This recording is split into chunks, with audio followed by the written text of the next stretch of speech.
Good afternoon again, everybody. Welcome back. Good evening, in fact, as well, if you are over in the Far East or Australia and New Zealand as well. Perhaps our base of operations for today, in fact, too. Back in New Zealand for the first time with the RTX4090. And really looking forward to it, actually. Let's fire GSX up and get boarding cracked on with request boarding. Requested. Custom GSX profiles for the journey today as well, which is why it's cleared away those MSFS tugs and things. We're on a special stand here at Auckland. Flightbeam Studios, remarkably nice scenery, which doesn't require a pushback. And for the first time, I get to reveal to you guys. No crew, thank you. I get to reveal to you guys the ANZAC livery for the very first time on the channel. Really looking forward to that.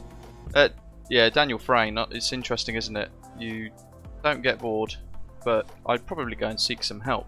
Ian, welcome, good day to you. Gav, Sam, hello to you. You're in for a treat. It's a lovely part of the world to explore. Here it is. Badger, living on a player, welcome as well.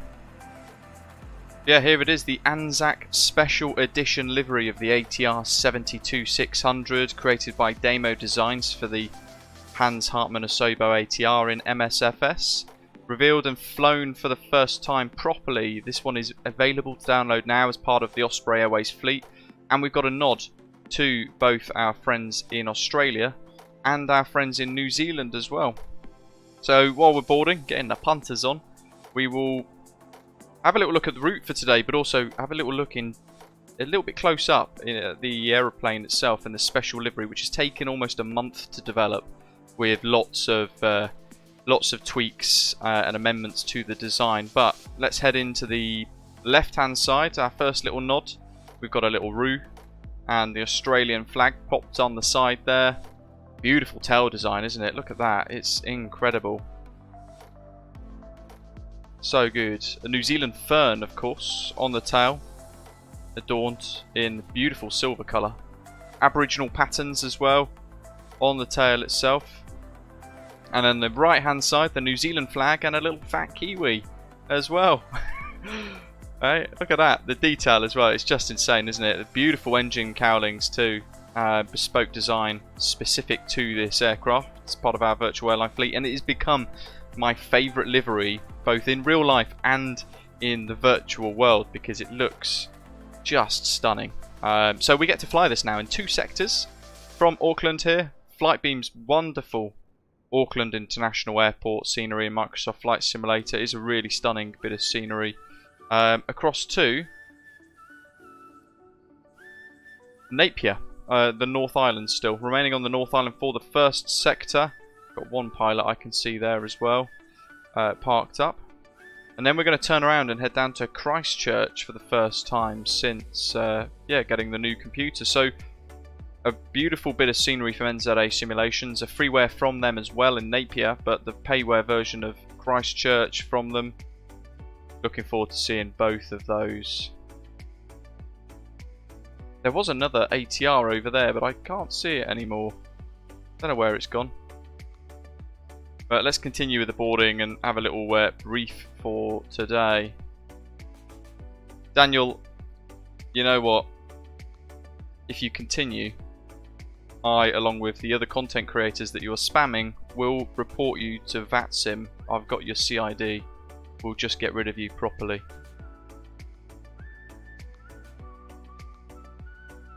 David A, good morning to you. I hope you're well. Yeah, Daniel Frayne is our spammer, folks. Weirdly enough, he actually flew along the other day, but behaved himself. Crazy, right? Yeah, it's all well and good taking part in the thing, but that looks like all of our punters on. First leg's a very short leg, actually, in fact, to begin with. Let's have a look into Navigraph for the time being. I know, he thinks he's got... I don't actually understand how to find out exactly who he is. That's already done. I give people enough rope.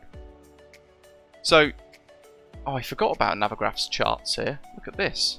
I forgot this was a feature. My goodness. So, we're at the domestic terminal here. Stand 45, that tinky weeny little one there. we're going to not even push start. We're just going to get some of the engines started, zip round to the right, out onto Charlie 5, right on Bravo, and then we're going to taxi.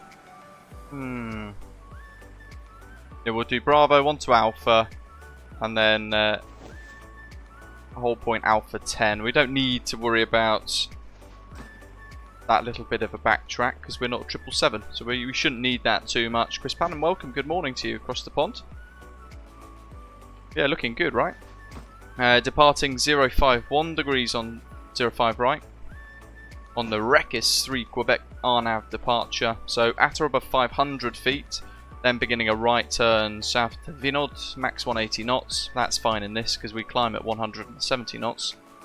Up to 4,000 feet, accelerating to a max of 210, but if we're still climbing, we'll climb at 170 all the way through 5,000 to Rekis. And then 134 degrees to Lakes. And that's it. Short hop though, takes us across the North Island today, over the Hamilton VOR HN. Frequency of, what's it, 114.0. Then up to MSAR. I can't remember what the lake's called now. Lake Taupo. In fact, yeah, there's a Taupo VOR there, so I assume that is Lake Taupo.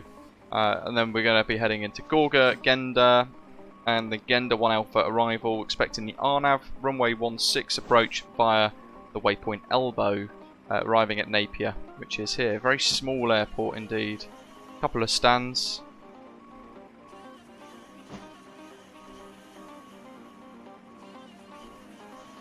But that's it. Should be quite a good little trip, to be honest. Looking forward to it.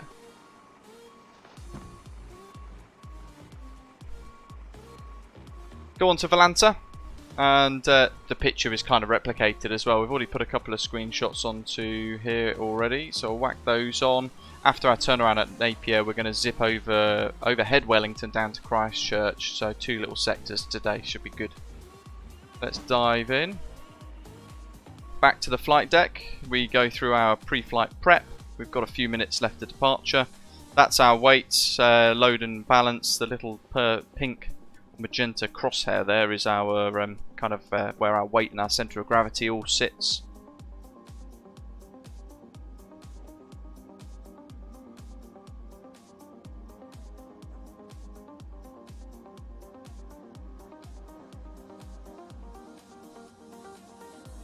Performance wise, V1 at 111, that's the same as our rotate speed today. V2 at 114, we'll add 5, gives us 119 knots in this. If we wanted to add 10, then it'd be 124 instead. So we've got all of this working. Let's get hotel mode fired up. So, pump 2 is running green. Prop brake is ready and green, so unguarded on. And prop brake is blue and active. First run of the day, we'll do start A and B. Engine 2 start.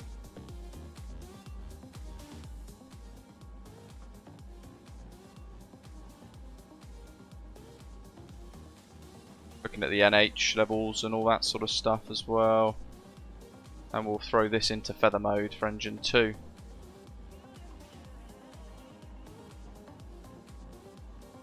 Turn on to Unicom. Yeah, somebody's doing circuits. Ian says still having VATSIM disconnect issues. Interesting. Try and do a couple of resets basically. Who knows? Try and do maybe a change of what's it? I'm trying to think of the word now. My goodness, I've been dealing with my late mum's pension paperwork all morning. My brain is a little frazzled. So it's going to be interesting. Try and change the server perhaps. Let's go off start and abort. So we've got engine 2 now running. Oh, look at that. It's such a wicked livery, isn't it? That ATR in the Air New Zealand livery there is just spectacular. Not as good as this one though. Still waiting on the crew to finish whacking in all of the bags. In here then, NZAA 05 right, Vinod Budlu as we just discussed, Rekis and Lakes. Then the couple of waypoints as we then progress down to Napier. and the blue is our missed approach procedure, which we'll brief in the very short window that we have during cruise.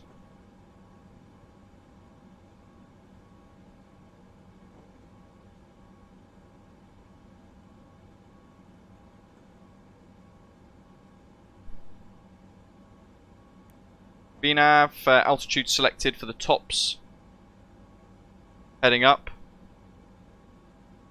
and on the SID, and then our performance page as well. Transition altitude of 13,000. Local QNH at the moment 1018 for us. What else have we got here? That's all done. That's little system page there is done. Jerry, nice one. We'll pop pump 2 onto run. We still loading? We are. He's got his clipboard out, impatiently waiting for the baggage handlers to finish. Oh yes, let's go. External power available off. External power. And we can get rid of the ground power unit from the bottom of the aeroplane's nose. 05 right. Got it complete, lovely. So no pushback required here. Effectively, he's gonna get clear. Off he goes. See ya. Cargo doors closed. Main door, tail prop. Check the brakes are on. They are. Wheel chocks removed. We'll go back onto a safe page for us. I think that's everything. Radio page is done for now. That's done. Init page.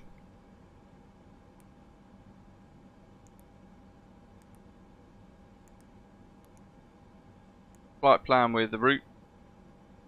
Let's do Osprey 165. Done. And then on the flight plan page, that will have us all covered nicely now. Let's go to perf on that side. It's not going to allow us, is it?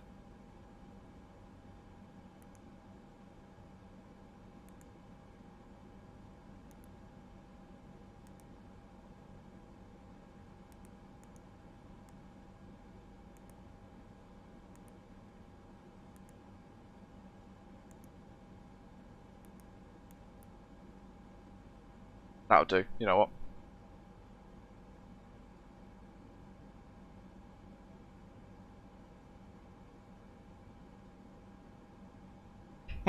Badger, yeah. You put it right, don't you? The thing is, it's behaving yourself, not only across this channel, but other channels as well. You know, Canada, EasyJet, Simpile, all that, and a few others.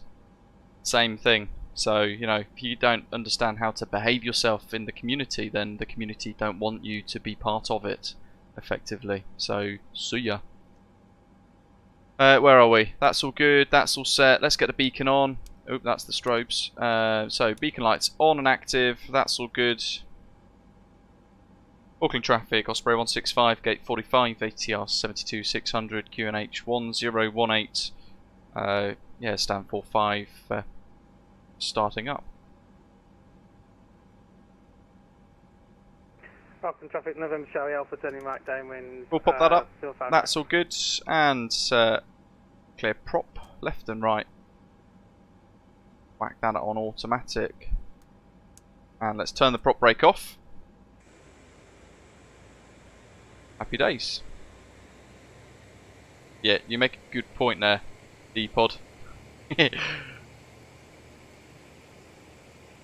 So, that's all good. Checking the ITT, NH levels, NL. Low pitch mode. We'll leave engine 1 off for now as well. We don't need that, but we can pop probe heats on. Fuel pump 1 is on anyway, just in case. And we'll pop taxi lights on, lights and signs.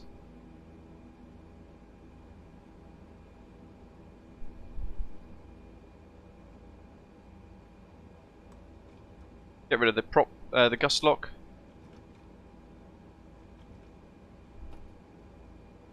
Yeah, living on the player, thanks. I'll do a couple of wiggles here, and then look, yeah, look how quickly the rudder pedals just go bam left, and that's again, we talk about it every single stream, don't we? It's a sensitivity issue. Hopefully, maybe that will be fixed in MSFS 2024, who knows. We'll get rid of those, so give it a few wiggles just to remind the sim that we have got a certain expectation of our calibrations to be remembered. And let's taxi. Auckland traffic, Osprey 165, taxiing to hold point Alpha 10, runway 05 right, via Charlie 5, right Bravo, onto Alpha, to the hold point, Auckland traffic. So, park brakes off. Again, we've only got engine 2. So this way, it could be a little bit interesting for us, because I know this has got a tendency to zip off left when you put a bit too much power in on one engine. So we're going to creep. Mike, indeed. Following the right arrow. Trying to get a little bit of full momentum first though, and then beginning a turn.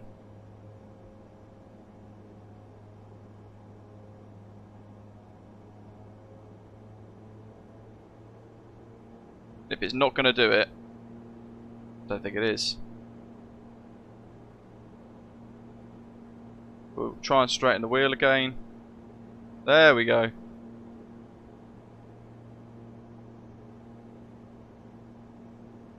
It can just about do it on one engine.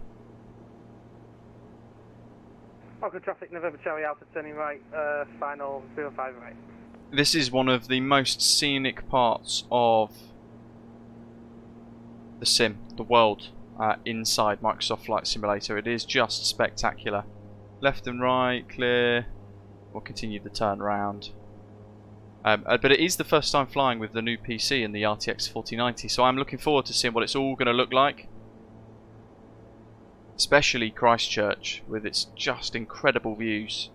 And market-beating scenery as well, actually, I have to say. Well, you probably haven't installed it correctly, nerd, because it's working fine for me.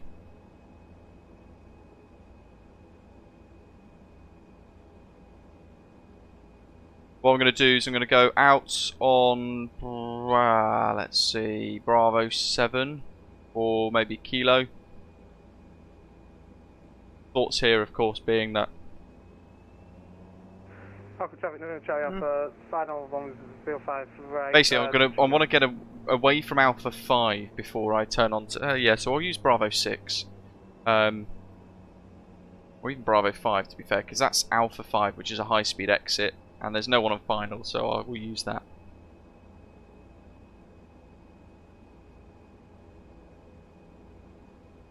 What have we got? Auto speed select, so magenta down there. Keep a little bit of power in.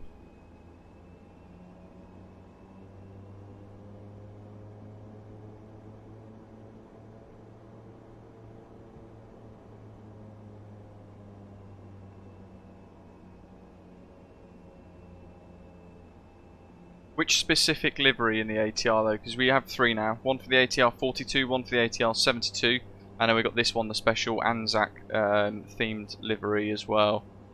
Celebrating our friends over at in Australia and New Zealand. With a really important, actually, an annual day for them every year. Hopefully you can hear the sim okay today. But if not, let me just turn it up a little bit. There's Sam.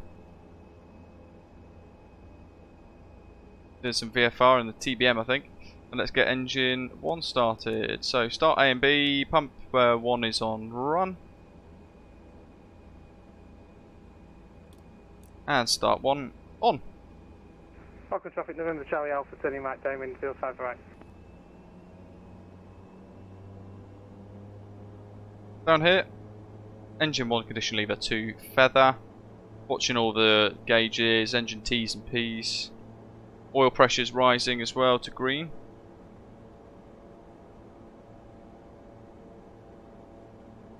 Been a little while since I've flown this, so I'm not entirely sure what to expect. I'm hoping I can be super smooth with it all though.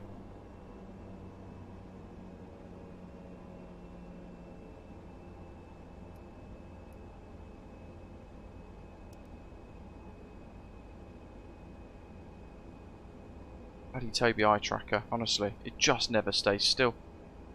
Let's just go back down here. That's better. 2.5, that'll do us. And we'll pop the engine one now onto automatic. So we should get low pitch, single channel first, MPs rising, low pitch mode.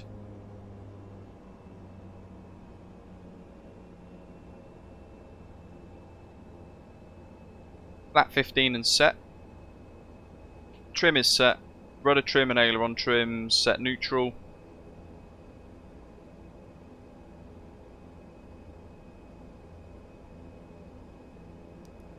Surveillance transponder on. TCAS automatic. Nav.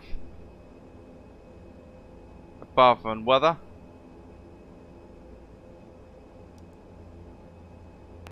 We'll leave New Zealand 805, taxiing 5 right. that on. Alpha to the holding point Alpha 9. Auckland traffic. That's sounding right. Three pilots then. Who has the ability to log into VATSIM and find out who is making noises? That would be a really good way of dealing with it. Off start abort. Wing light signs. Right, yeah, so November Charlie Alpha turning right, pretty much turning right final. ready. 05 right. TA is only above. Power management mode is set to take off. Gust lock is released. They're both on auto. We're going to do config test. Little blue thing right at the top there. It says where it says true low speed. It changes when you press and hold that button. Tell you if your config is okay or not. Here we go.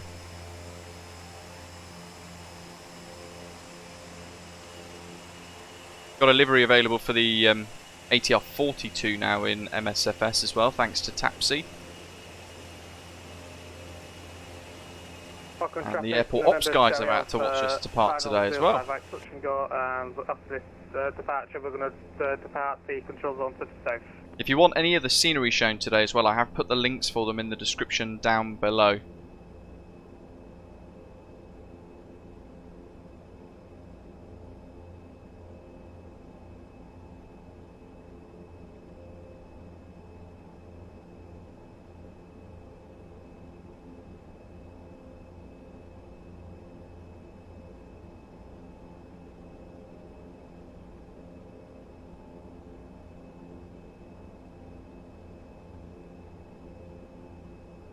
So somebody was on final, weren't they? Auckland traffic, Osprey 165 holding Alpha 10 ready for departure.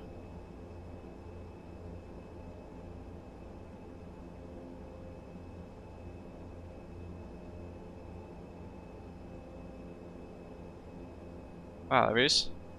So, strobe, landing lights. Runway confirmed, 05 right, Alpha 10 lining up. And Auckland traffic, Osprey 165 Alpha is lining up 05 rights.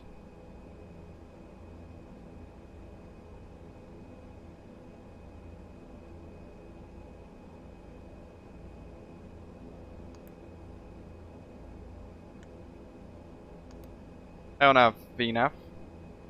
Oop. A little bit firm on the brakes, my bad.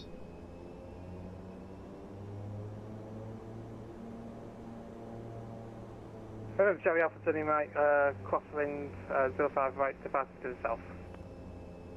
Ah. So, I'm assuming then, Sam, you're going VFR to Napier, right? I need to leave it 4 minutes for departure. Well, actually, using a TBM, perhaps he might be able to stop in time. We'll give it 2 minutes.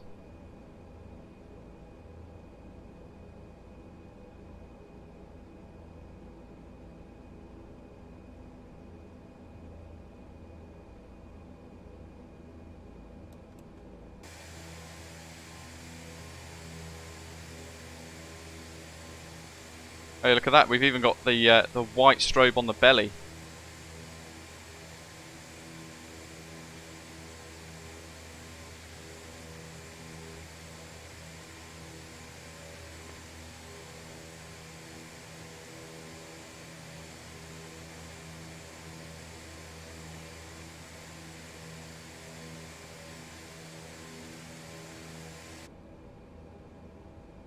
Carlos, hello. Curious fact, hearing a Spanish YouTuber who's actually a Ryanair pilot just completed his type rating say it turns out that on the 737 to activate the anti-ice, engine starters must be on continuous. Didn't know that myself. I didn't either actually. I'd be curious to know though if that is an airline specific option, whether or not airlines have paid for an auto function, or whether or not that is a step required. I suppose it also depends on the generation of aircraft too, if it's an older 737 and all that sort of thing. Right, Auckland traffic, Osprey 165's taken off 05 right to Recce 3 Quebec, Auckland. So stick forwards.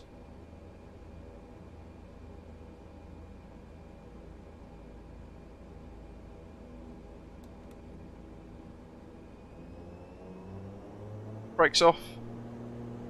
Notch. Power set. Speed to life.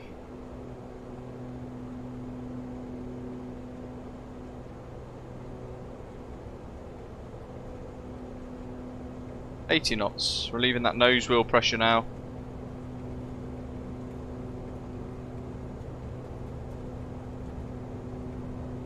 Zoom, zoom. E1 rotate. Gentle rotation with this. Kind of want the wings to do the work for you. There we go, and then continuing that rotation up to the flight director. Positive rate, gear up, and we'll extend that runway out to the horizon, and we'll fly it. 3,500 feet, however, we're going to have a manual right turn. We're going to pop yaw damper on, and actually autopilot can come on now. LNAV and VNAV active. We'll wait till we get to 1,000 feet before continuing with changing the power select modes. Look at that. And Auckland traffic at 2472 lining up runway 09 from Alpha 9. Auckland traffic, correction, runway Climb. 05 from Alpha 9. Auckland traffic. Auckland traffic, Osprey 165's airborne 1,500 feet at Recce 3 Quebec. Final call, Auckland. Flaps up.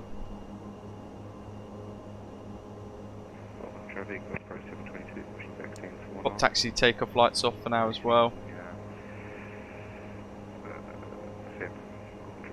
Yeah, remarkable views. How's that for a view? Look at the design on the engines. And Auckland traffic, Osprey 2472 is giving 2 minutes separation. Auckland traffic.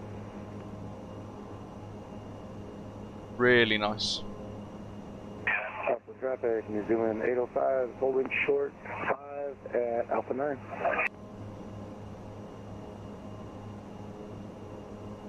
How are we doing then? Let's increase this. Let's put weather mode on actually as well. We want to just increase the radius of the nav display so that we can see where we're going.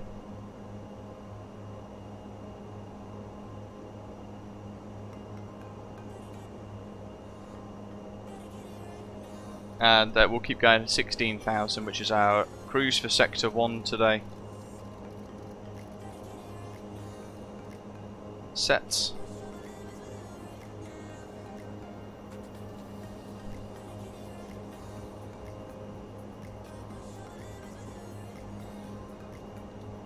Cool.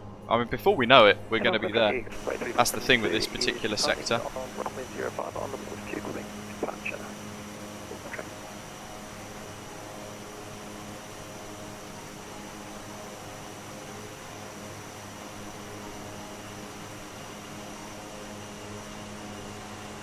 California, it's good fun.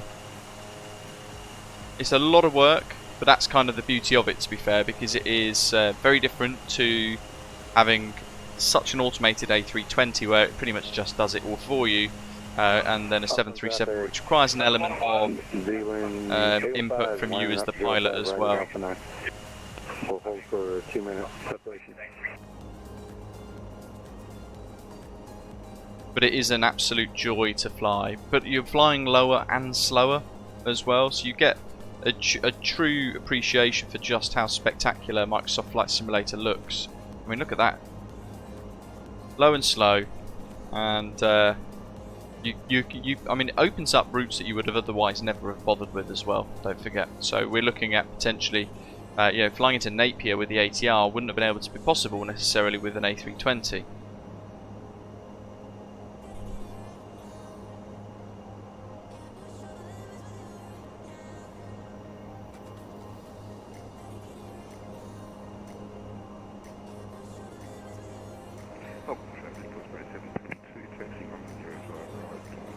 It's going to sort out this bit of manual thrust before we return back to notch for the continued climb as we pass Rekis. Make sure I'm doing this correctly on the charts. Rekis is 5,000 by ATC actually, so we shall ignore it.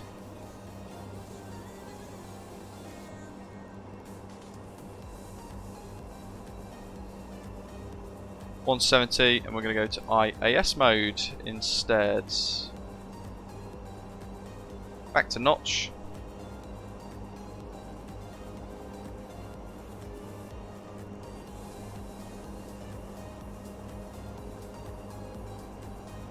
And we'll drop it down to 170.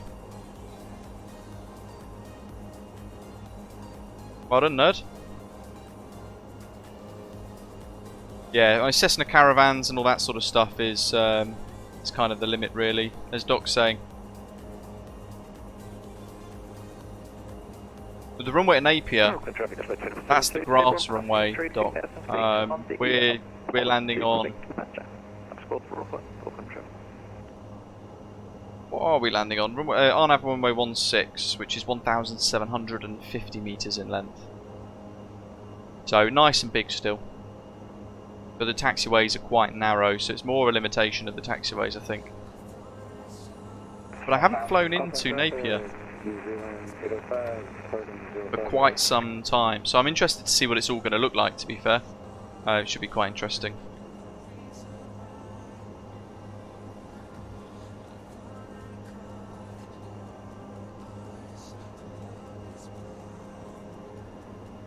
I mean, we could try and land this on the grass, but it might not end well. 1138. We'll flick that across. Can anyone find a METAR for Napier, Sam's asking. Remember the command that we set up a little while ago? There you go. Let's see if that gives us anything anyway. I'll pop it in the live chat. Ooh, METAR unavailable. Tristan, welcome.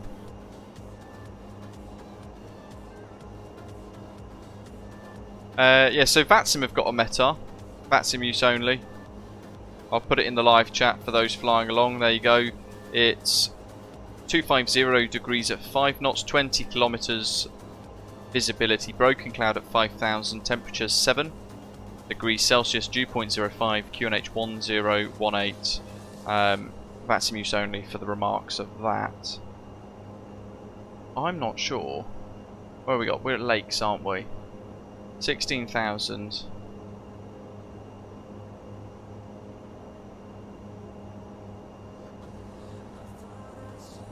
And then we're flying the Genda 1 arrival, aren't we? Initial approach fix at Elbow, which is where we want to be at.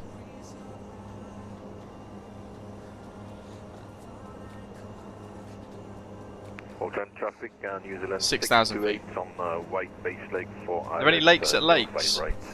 It's Lake Tarpo, isn't it? That one there. In fact, to be fair, there's a collection of lakes, look, there you go. And there's a lovely winding river taking us down towards Napier. There is a mountain actually, isn't there, over that way somewhere. Wow, it's right off in the distance. Actually, that could be the South Island, my god. It's that there is a volcano or a mountain, I can't remember which. Through 10,000, she's a slow climber. Put the wing lights off as well.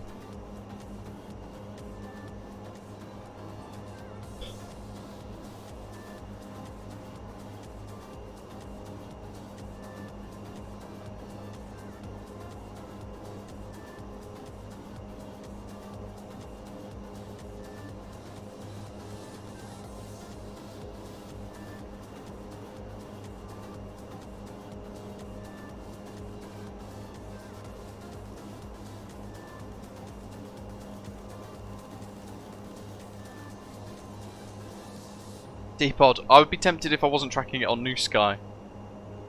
That might have a fit. No, nerds. We don't need no alliance. We are the alliance.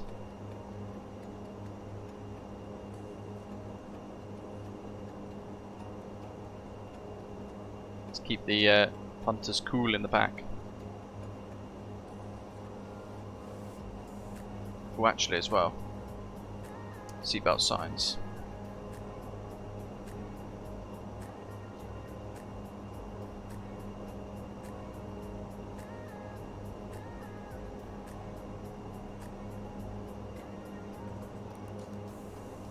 So I think there's an element of this for the arrival, but it doesn't. Destination doesn't really say. Perf page. We're on the cruise. Approach. Here we go. So the Napier transition altitude is 150. So we tune that, and the QNH 1018. We can pop that in the box there as well. It's reported winds at 198 at 10. That's the current winds around us at the moment, so that's fine. But we'll leave that all up and available. Should be easy for us to reach. It's just on the perf page, and we'll have to activate approach speeds in a little while. Yeah, landing lights are off. Good, so we're not going to get penalised. And we are waiting for 13,000 feet before we go to standard pressure.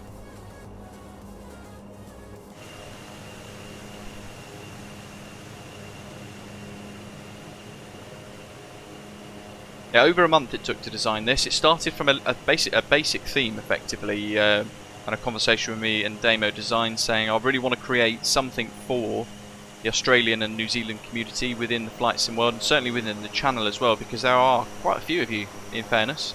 And because of that, this idea was born. ANZAC, of course, being an incredibly important day once a year for folks in Australia and New Zealand. But look at that. Stunning. It took such a long amount of work. Lots of tweaks as well. We actually went through, I think, 7 different designs throughout the process of planning and designing all of this before settling on the final one here. But again, if we jump over towards the design here, look at the reflection of the fern as well on the bottom of that elevator, the horizontal stabilizer on the top of the tail there, and just the most stunning, intricate design. And then, yeah, because obviously ANZAC is a split thing between Australia and New Zealand, as we saw at the bottom, we wanted to make sure that we marked both with a little wavy flag and a Kiwi versus a Roo.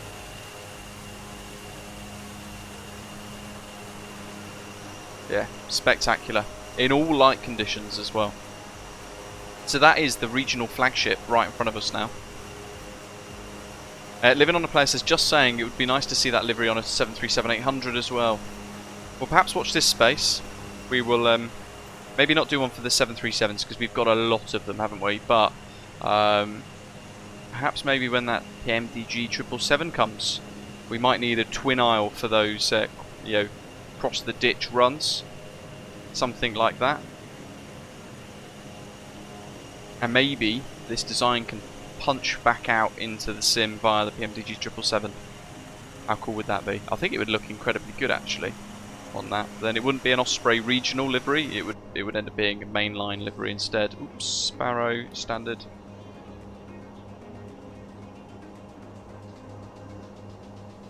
It is updated in the model matching rule set as well on the website, so if you download and use that from our website britishavgeek.com, you can find the VMR there. You can find the link to the livery on there as well in the MSFS liveries page. Those of you flying on P3D now, you can download the first 3 liveries for PMDG thanks to Zato, the PMDG 777s with the expansions, the ERs, 200 and 300 variants, and the 747-400 as well for PMDG in P3D. We've now got Osprey liveries. Right, Balanta, that's our current progress update there. Sam is there, November 842 Charlie Alpha. heading down towards Wanga Momona. Easy to say. There's us over Huntley at the moment. Passing over Hamilton as well, HNVOR shortly. We've got Ian behind, Osprey 2472. Zipping around in the ATR as well. Oh, it's not going to load. Ah, yes. Those of you flying it, you know, those of you who have got it in the sim, what do you think? Curious to hear your thoughts. Jerry as well, flying along. Air New Zealand 805, just airborne and away. We've got Gav, Osprey 722. Oh, has he crashed? Oh no! He might have crashed, I don't know. Peter as well.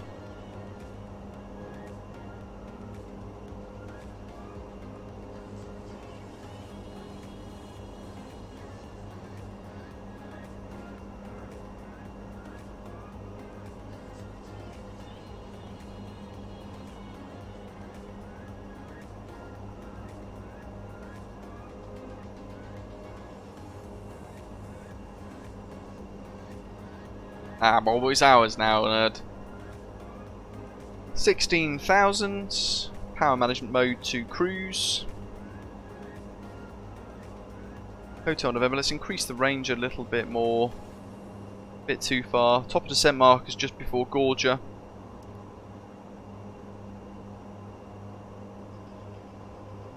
Oh, what we were going to do an Australian registration number. Then we figured, because it's ANZAC, we can't have an Australian reg on one side and a New Zealand reg on the other.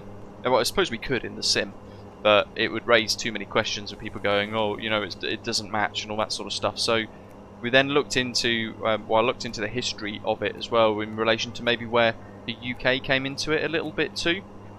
And I found there's a hospital in West London called Harefield. It currently now is one of the UK's leading heart centres, which is quite spectacular. With all the stuff they do there, it is one of the UK's, one of the world's best heart centres.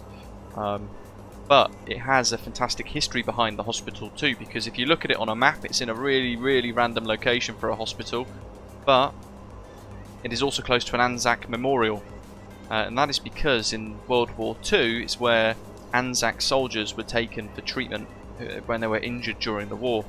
So it's got this really rich and vast history around it, which is why in the end we thought, you know what, let's keep it with a Golf registration for UK. So it's got a little nod to that too. Clipper, it's next Tuesday, buddy. I'm hoping on Wednesday, next Wednesday, I'll be able to stream because he will be at the vet still, I believe. But we're playing it by ear. I just don't know.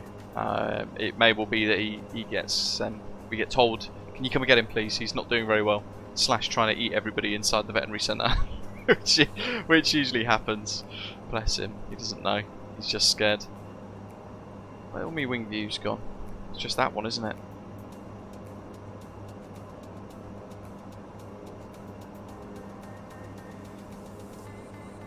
BV is in BVX Osprey and AN for ANZAC. That's literally it. Pippa, have you not seen the merchandise? Captain Loki merchandise? That gives it away.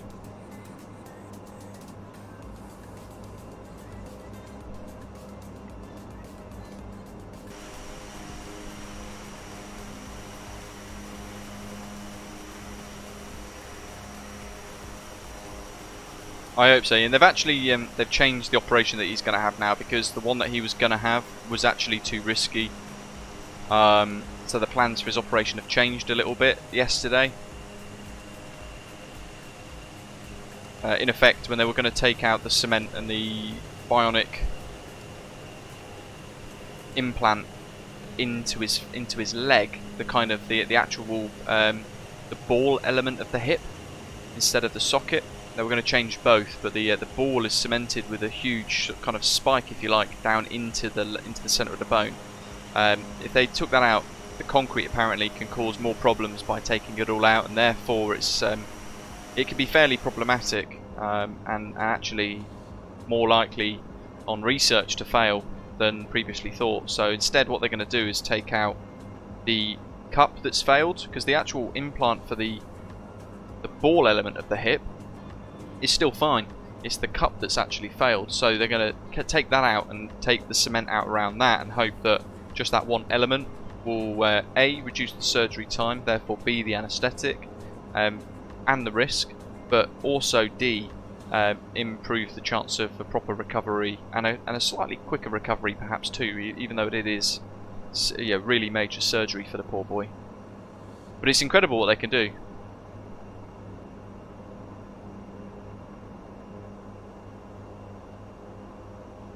Top of descent in 55 nautical miles now. If you enjoyed today's live stream, by the way, folks, then do hit subscribe. If you're new to the channel, welcome on board. But also give us a little thumbs up as well. We'll see if we can climb up to the usual aim of about 100 likes. Carlito, hello. Yeah, I always joke, Ian, that the amount of money that we've spent on Loki, he could have actually have gone to university if he was a human. which is insane to think, isn't it? It's just madness that you're kind of spending it on that amount.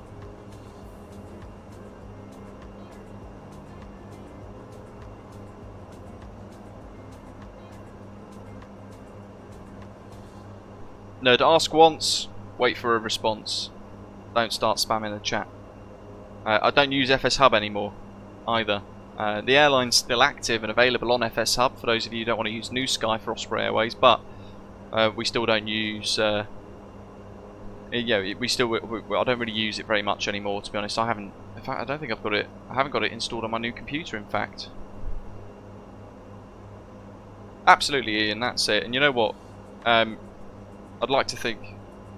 Well, I wouldn't like to think really, but in a way, being realistic.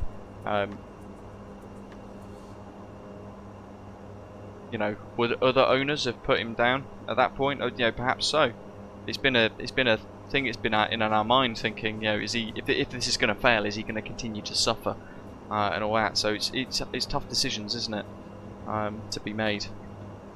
But they become so ingrained in the family.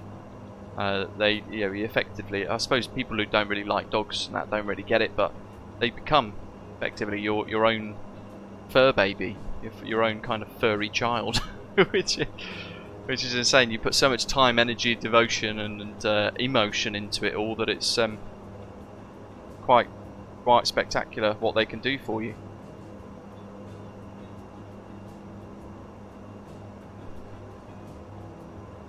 Nick, so I've been chatting to Orbex. I was going to be previewing it on Sunday. I've got the stream scheduled for then. We're hoping for that as well, 10 AM UTC, which kind of brings the time forwards a lot more for you guys. You know, those of you in Australia and New Zealand, it's a little bit more of a reasonable time for you guys. But there's been another slight delay to there's been another slight delay to the release of Melbourne apparently. So we're going to be waiting until about Friday, where I'll hear back with a yes or no, a go or no go from Orbex in relation to Sunday's preview live stream. Who knows? I have said to them, because of our email chain, I have now set the stream ready. I just don't know. We'll see what happens. I'm hopeful and optimistic for Sunday, that's for sure. That's providing this RTX4090 in the summer heat hasn't cooked me alive.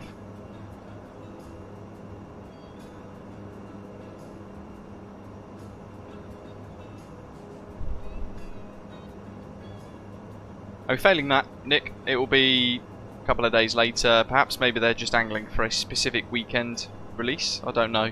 I have told them though that post Tuesday my stream limits, my stream availability will be severely limited rather, because we're expecting our dog to come home from his op maybe Thursday, which will mean that the weekend after I won't be free for any streams unless the missus is in to look after him and keep a real good eye on him. he's going to need 24-hour care effectively for at least the first couple of weeks. So we'll be working it around our shifts and things. So if she's home, I might be able to try and stream once or twice. If not, I might struggle. But we'll play it by ear, we'll see what happens. Andrew, welcome, saying earlier on as well, saying a while ago you suggested doing a Vancouver Island tour. What aircraft would you use, and do you still plan on doing this flight loop? Right now is a good time of year with long daylight hours. I can't remember, to be honest. The last couple of months have been an absolute blur, naturally, so I can't remember, to be fair. I can't remember the route either, or whether or not we even set it up as a tour on New Sky. Hopefully the Fokker 28 from Just Flight's coming out soon. I've heard nothing from them though, through like the kind of the feed that we have, the communications with their sort of content creator and marketing team and all that sort of stuff. I've heard nothing from them for a little while, in fact, to be honest. I might send them a little email and see how they're getting on, but they know that I'm keen for it. And they know that I'm looking forward to it. Clipper. You know, one of the very first videos that I did on the channel, I don't know why I did it, to be honest, but I did it. It was like a Mrs. Avgeek reacts to Microsoft Flight Simulator, or no, tries to fly a plane or something like that. It's a rubbish video. but I recorded her trying to fly a plane with me with a little headset on talking behind. It's not that great. I wouldn't rush back and go and watch it. Hello Tim, welcome. Ooh, very exciting. Flight Radar 24 watching 3 Hercs, soon join it with a Typhoon. Yeah, they're being retired, aren't they? No, standard as well, Nick. Free version as well, but limited in what it is able to do.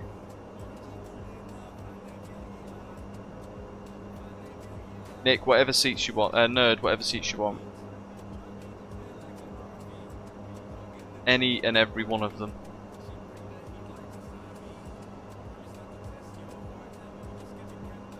So, top of descent is nearing. 40 nautical miles. We've got the weather input ready. We're going to run the METAR via VATSIM again, just in case that weather has changed. Yeah, it has actually. The QNH is slightly different, and the winds have changed to a slightly more favourable wind, in fact, and it's kind of backed down a little bit in its strength. So now that's the current METAR. 200 degrees at 2 knots, still nice visibility there. Broken cloud 5,000, temperature's the same. QNH now 1017. So down here,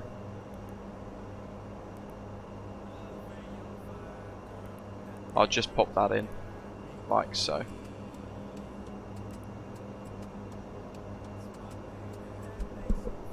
Sort my headset out. Sorry if it's clicked in your ears, folks.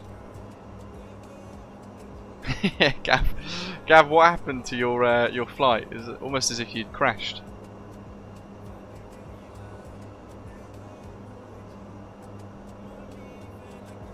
Oh no, he's up. There he is. Bloody ripper. What happened? Fighting with the controls, no doubt. I thought Ian would be the one having the problems today for drinking all that wine before flying. But maybe, maybe Gav's had something stronger. I don't know what Volanta's doing today though. It's struggling to even load these screenshots. Look, I can only see the 2 from Ian. We've uploaded a few already as well.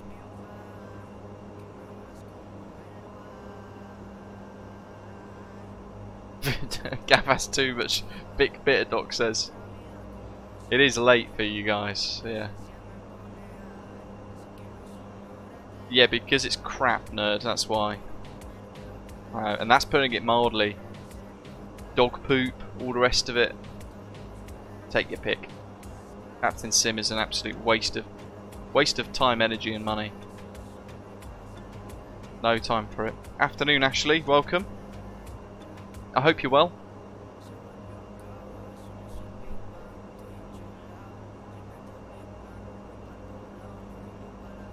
there's the arrival then. So Gorge again, there's Elbow as well. I'm going to guess around 5,000 feet or so for that. And then lining up on final.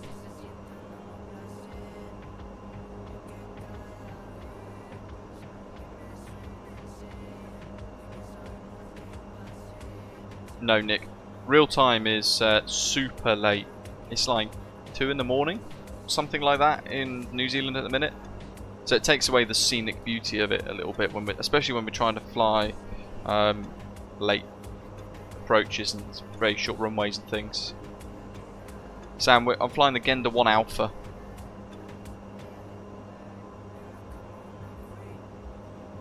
Ooh, very nice. How was Mallorca? And have you flown the route since on Microsoft Flight Simulator? Seems to be the thing, doesn't it, for people?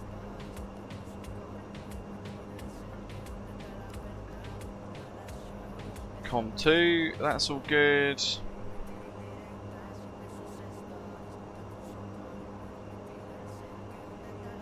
We'll make sure we get our charts ready. So Elbow to 4,200 at Europa.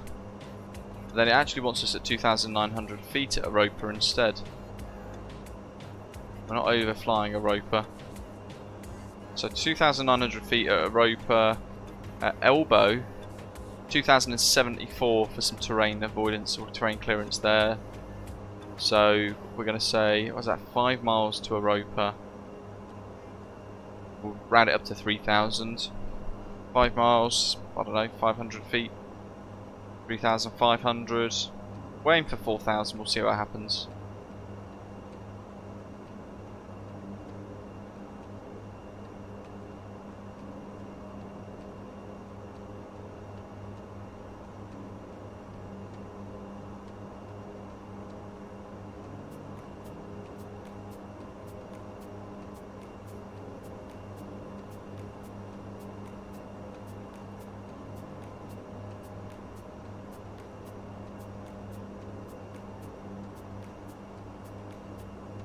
Nice, actually good.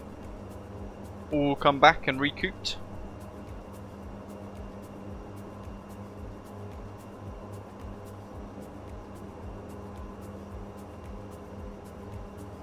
Docks prescribed us a stand to park at as well, so I'm just going to dig that out. Where is it? There we go. Twa.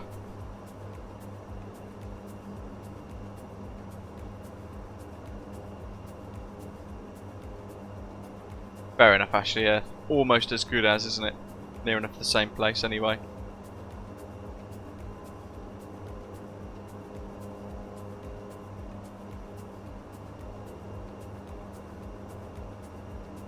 Nerd, no, not at the moment. Giving Tapsy and Damo a little bit of a break from livery creating. They've done tons for Osprey, and naturally as well.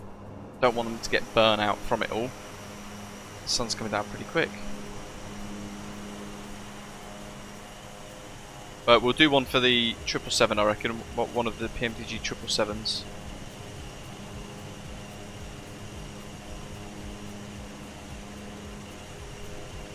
Jerry, no worries at all, buddy.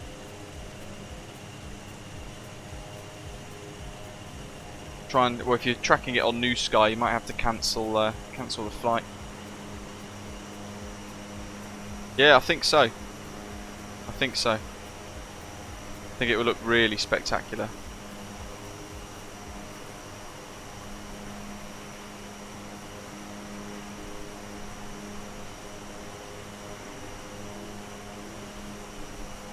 Couple of screen grabs as we're flying along. It's going to get busy in a moment. There we go for the left turn. 20 or 15 miles.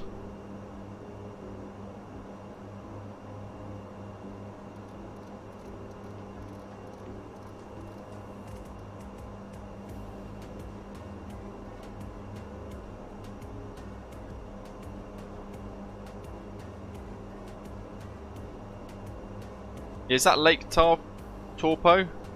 Tarpo?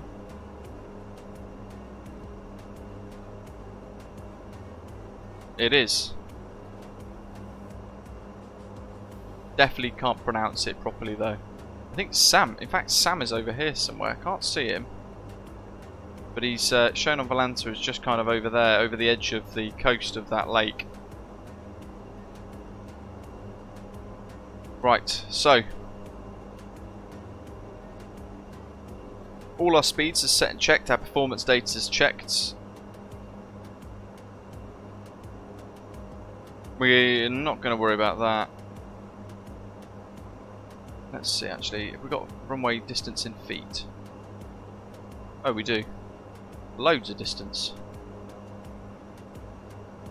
So we'll probably vacate Charlie 1, that's the aim anyway. Dry runway, no reverse.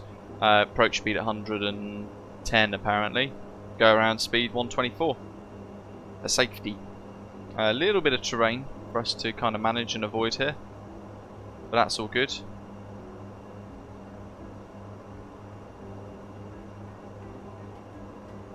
Don't know why that doesn't just pivot for me. I've got it's like a manual click.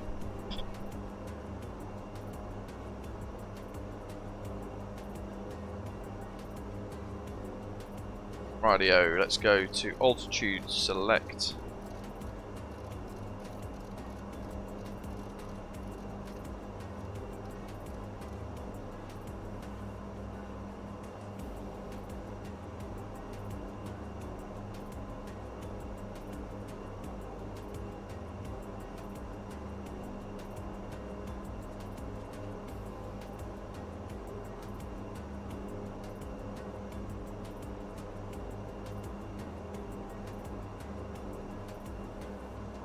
There's the coast. That there I think is Napier Airport. A tiny little bit of what looks like an element of concrete, but I'm not 100% sure. Andrew saying I think flying in Bhutan in the 737-600 would be interesting. It's got great take-off and landing performance. Looks like a place I might check out on the sim. Very nice. I've not really. I saw you mention it earlier on actually, so yeah, forgive me, I did miss that. It does sound interesting.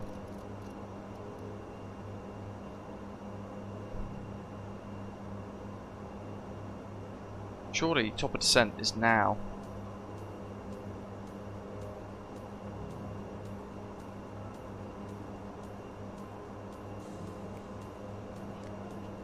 But alas, it looks like it's changed a little bit there. I'm gonna go VNav. Active, that's fine.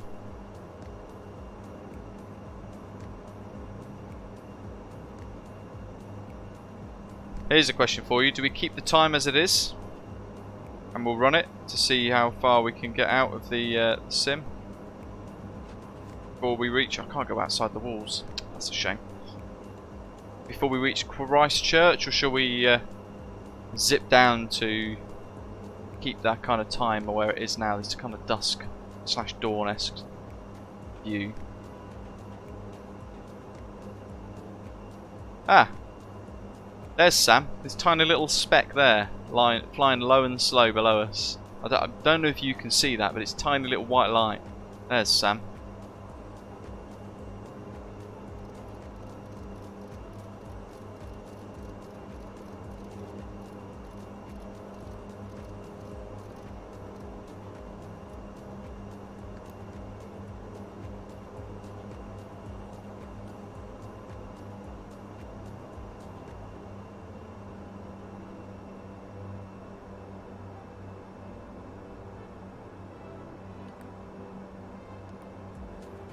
Interesting.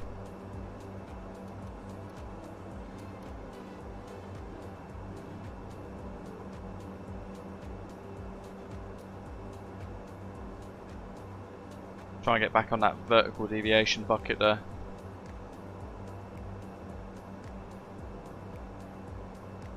We'll let the speed creep up.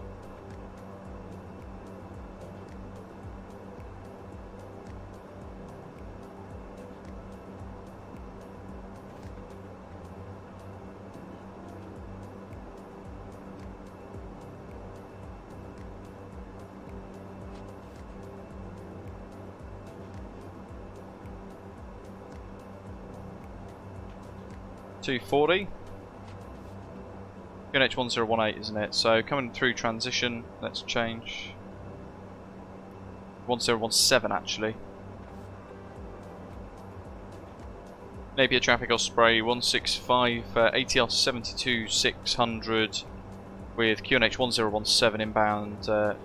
Gander 1 Alpha arrival, expecting RNAV approach runway 16 via waypoint Elbow, descending flight level 130 for 4000. Will report Elbow. Napier traffic.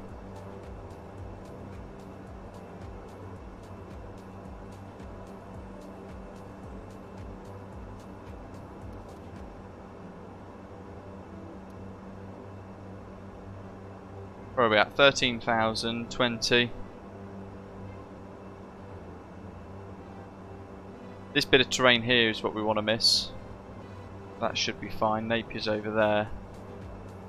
So I'm actually kind of just using, it's very difficult in the flight sim to be fair, but we're trying to use an element of depth perception here to manage all of this. And set the right approach.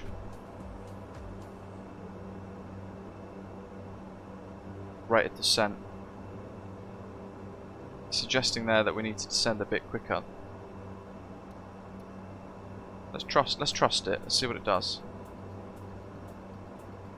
Bring that throttle back a little bit more. Allow it to decelerate a tad.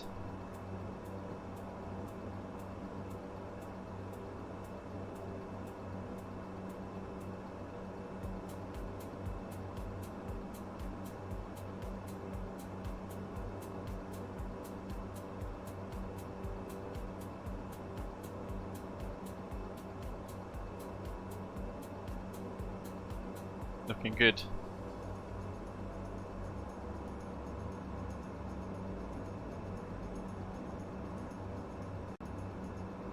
Lovely terrain. Big luscious green backdrop. Ooh, look at that.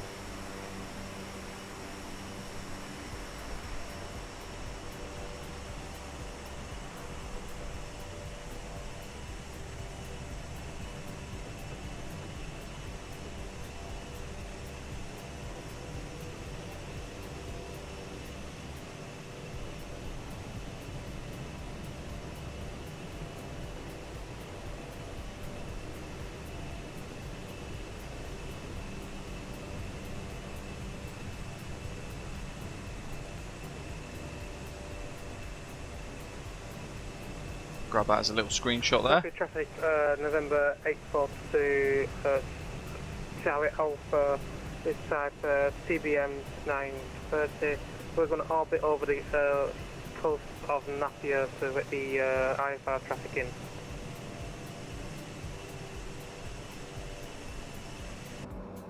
Let's dive back in. Focus speeds, altitudes and all the rest of it too. So actually we might want to increase that rate of descent now. We're clear of the terrain. Landing lights go on. Taxi lights on.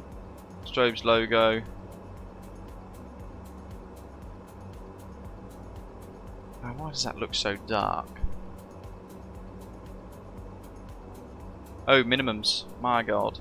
Where are we? Category B, 420.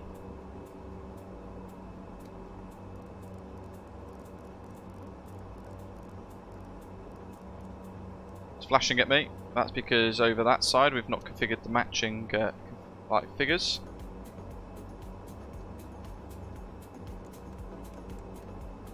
That's on bright. That's on bright.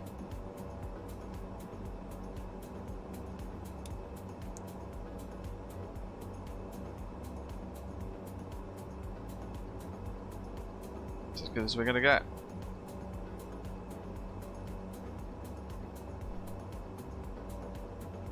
Need to bring that speed up a little bit more. My goodness, the sun's setting really quickly.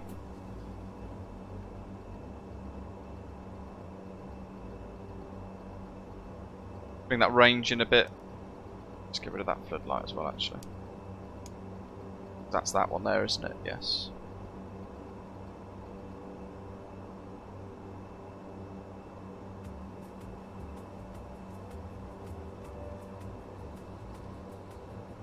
I need those.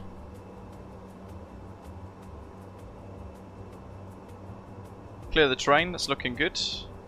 It's an offset RNAV approach there, look. You can see the two little lines, that is the runway. The little star there though, it's going to bring us in as this slight offset approach, which you can also see if I do it very quickly here on the chart. So 185 degrees inbound to the missed approach point there, and then we need to be visual and confirm and fly that runway ourselves.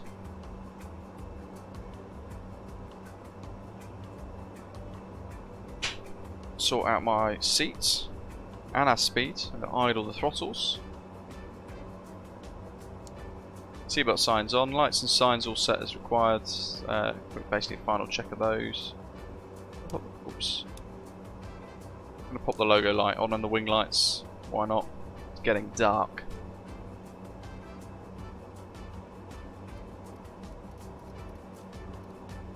$2,900. We'll continue the descent. And we want perf page, approach speed activate, auto speed. November Charlie Alpha has just crossed over the coast. Power management mode to take off. Napier traffic Osprey 2072 is inbound to Napier, descent through 11,000 feet. Let's get rid of the music. For runway 16. Napier traffic.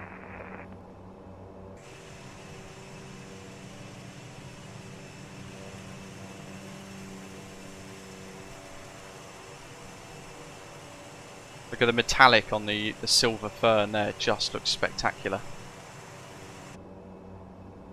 Napier traffic Osprey 165 passing elbow 4,000 feet inbound RMP 16. We'll report final. Napier traffic. 1,000 above. Bring that rate of descent down.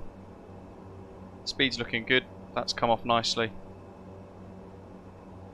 170. And we can go flat 15.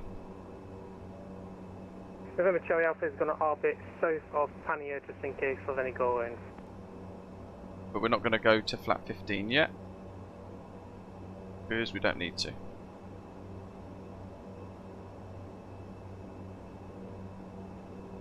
So 2,900 feet. LNAV and VNAV. Alt captured, so we're on LNAV mode now for the start of the RMP approach. There's the runway, so look at that offset RNAV approach, my goodness. In fact, is that the runway? I think it is. Wow. Flat 15.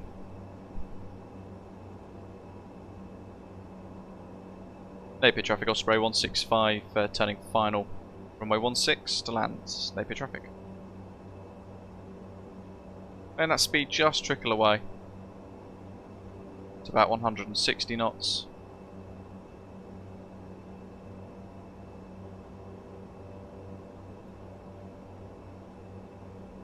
And it's going to get really busy for us now. So, one final screenshot for this arrival into Napier. Because I'm going to turn the autopilot off and hand flyer in.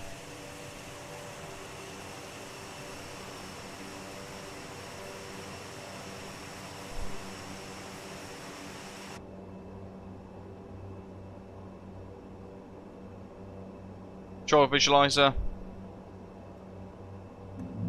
Gear down. Autopilot off. My controls.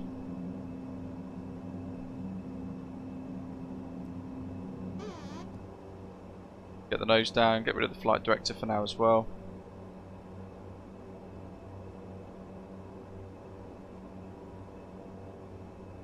.145 knots. How are we doing? Looking okay. Little retrim, little power change. Trim's important here, just to try and help take that pressure off us as we're flying this approach.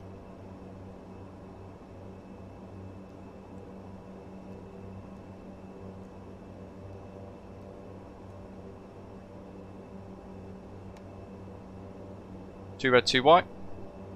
Full flap set. Little balloon in the flare there, or a little balloon in the on the approach.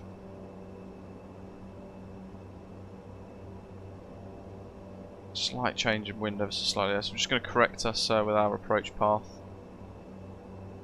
And reducing to final approach speeds now.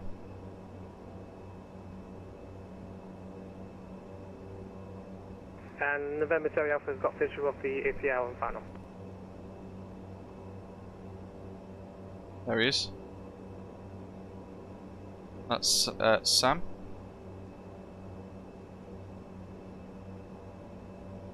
Come up to the missed approach point, but we're nice and stable. Landing gears down, 3 green, flaps 30, set. Missed approach briefed.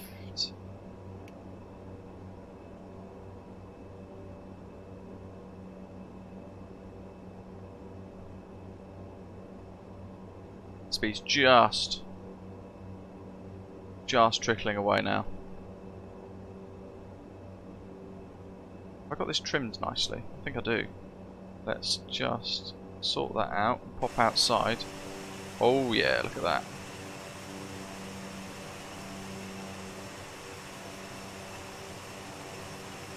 Jeez!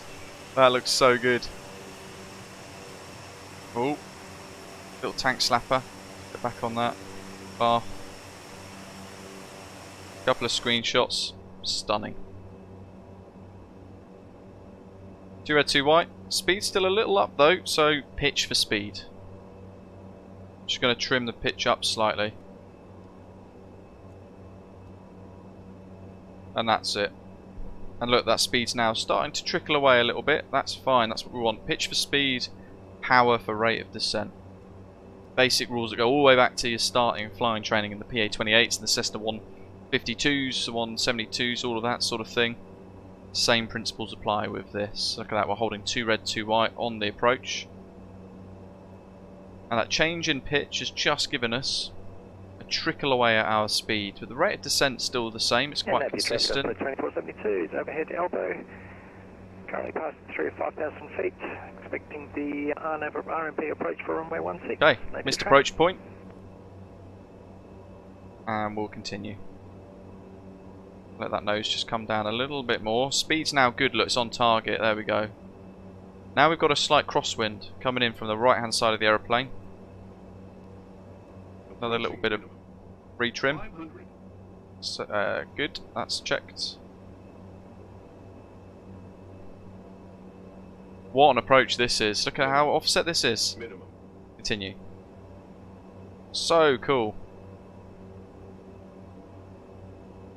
Bringing it round. Crosswind from the right now.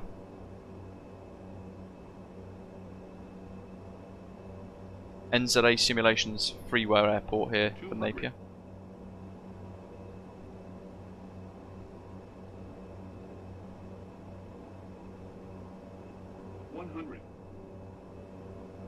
Looking to the end.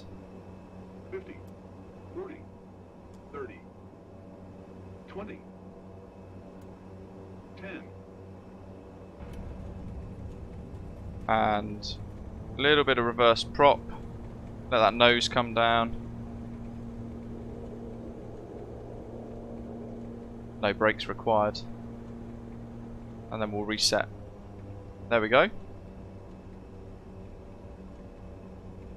Charlie 1's coming up. There's the yellow line for us.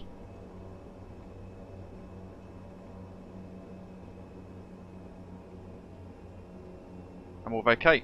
Yeah, really small taxiway this. It's not going to take a 737, that's for sure. Just about fit on this.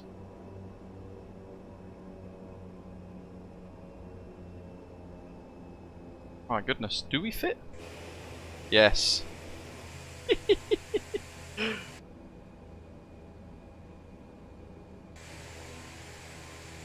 That is epic. Let's get rid of that. Let's have a quick look at the touchdown. I'll take that just off the centre line, but in the touchdown zone at 238. And a very light bounce. Napier traffic Osprey 165's vacated Charlie 1.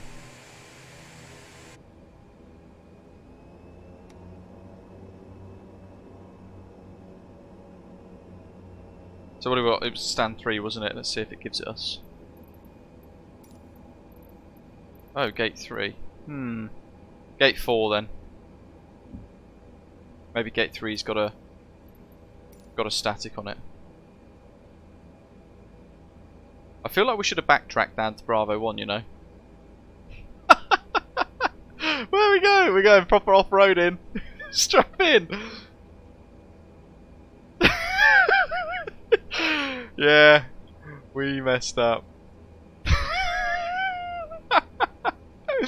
So good. Through the trees, mind the props. What the heck? This is meant to be a taxiway on the charts.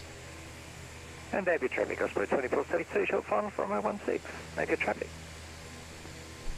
What the hell? Oh, jeez. Ah, screw it. We're committed now. We'll continue.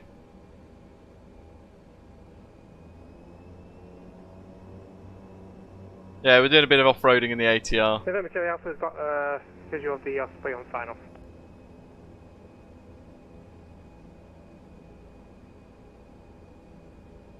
Don't do what I've done, guys. Backtrack onto Bravo 1 and vacate. My goodness. At least you can get the bill for the pull-ups.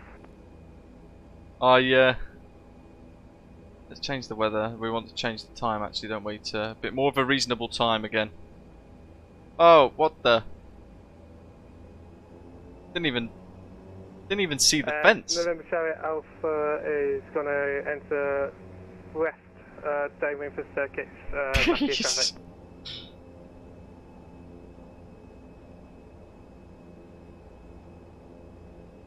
I mean, I'm looking at the charts, and there's supposed to have been a taxiway there. That's what I was going for. I'm literally following the charts specifically. So I'd followed down to this little bit here, this junction, which then was like, well, hold on a second. There's nothing there anymore. Yeah, this is giving me flashbacks to Denham.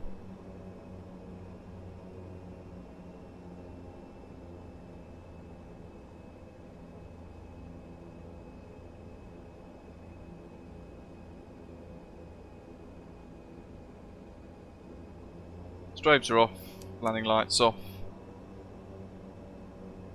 Kevin says the world update messed up a lot of the Milford Sounds runway is now in the middle of a forest. I wonder. Oh look, hold on. No, that's not the grass either. Yeah, perhaps it is that actually that is the problem. Here comes another ATR. So we're supposed to vacate Bravo 1, this really nice little bit of flower-esque bit of the gutter there. Wonderful touchdown. Really cool. Yeah, MSFS meets Farming Simulator 2020. My bad.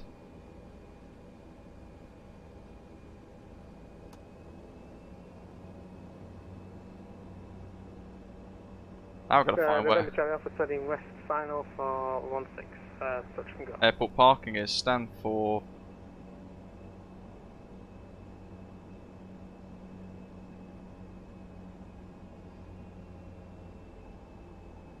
What the heck? I've got two.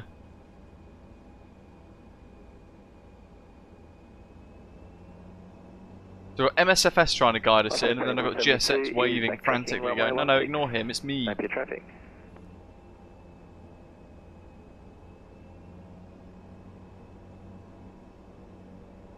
It's been a while since a major cock-up anyway. Has it been a while since a major cock-up? Maybe not. That's where we should have vacated, look. Properly onto a taxiway. Like every other competent, reasonable person would have done. Now I can't get engine 1 to give us a straight line. Come on. There we go. Trying to turn right with just the right prop is near on impossible. In the ATR at the minute, it seems, still. Got a little arrow there showing us a direction of entry, which is going to take us to him. Oh, no. You know what? Give me that other prop. Can't do it.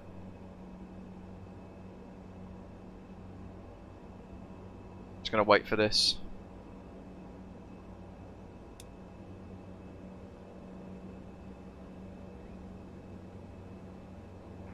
And Napier traffic, Osprey 2472 is exited at the active runway at Bravo and is taxiing to the gate.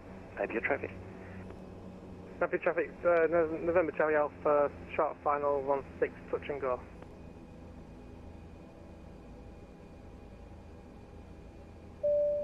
Perfect timing.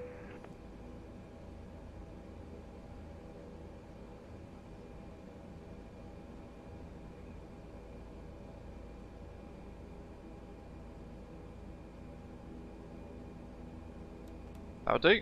No idea if that's correct because it wasn't really helping us. Pop the gust lock on. Oh, he's just down there, Sam. Zoom. TBM. My god, that looks fast. Mighty Angus TMA, welcome on board. Thanks for subscribing to the channel. There's Ian vacating properly. I wonder if I'm going to get penalised in New Sky for this. That can come off. Park brake set.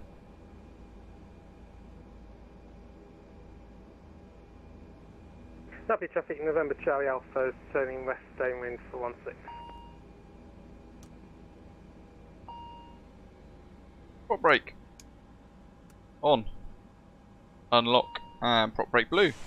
There we are. Oh, just I was close. I have cut the engines.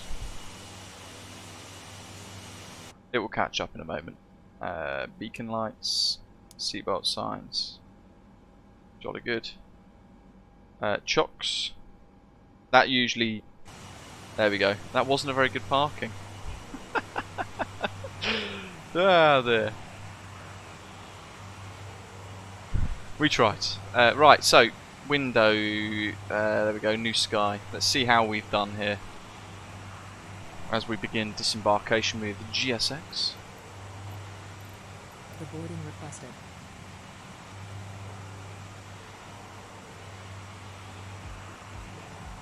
Okay, I'll take that. 9.85 with an average touchdown and an off-centre line landing, but otherwise uneventful. Very nice. Meagre, mild profit for the airline. That's all fine as well. Open the passenger door, eh? Will do. Tail prop, cargo door, main door. Let's get the punters out. Passengers, the boarding started. Get out of the plane now. We've got to do another sector, of course. This time we're off to Christchurch.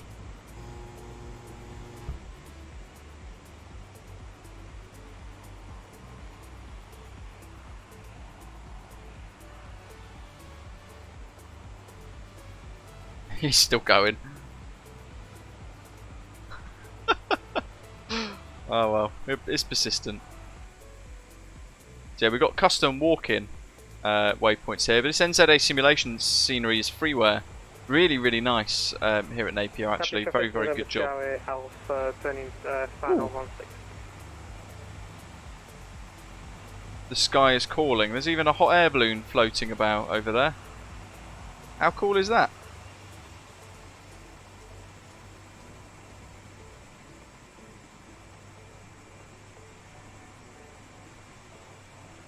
Ah, I don't want that sign in the way. There we go. Looking spectacular. Maybe not Flying Panda.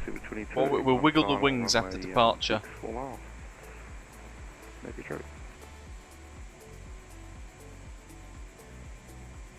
No, we don't need any ads for New Sky. 165. We'll go 165 Alpha. NZNR to NZCH. A little longer trip this one now. ATR72-600. 72-600. I think it's that one.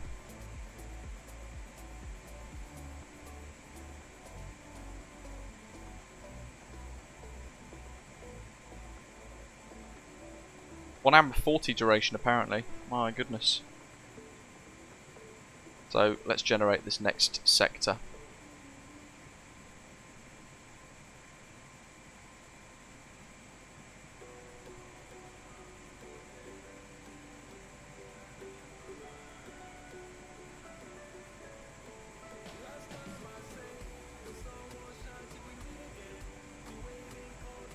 Those of you flying along, the route is in the the live stream section of our Discord server. Estimated zero fuel weight below the required 19006. Why is that now suddenly a problem again? For goodness sake, New Sky. In fact, November Charlie Alpha is going to orbit I don't get it, that wasn't a problem a moment ago. landing traffic. Spotting runway 16, and then arriving ILS02 at Christchurch. That's good, that's set. And we want 18,000 feet for cruise. We'll set that.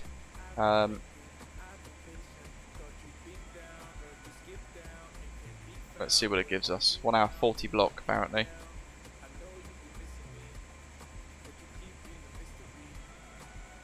Payload cargo limited by maximum takeoff weight.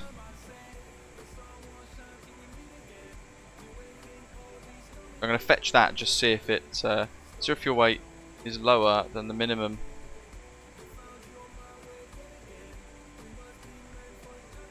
What the chuffing heck?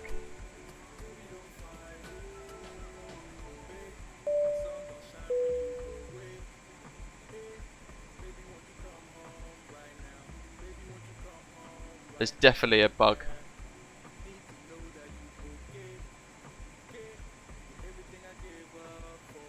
Do you want to deboard crew?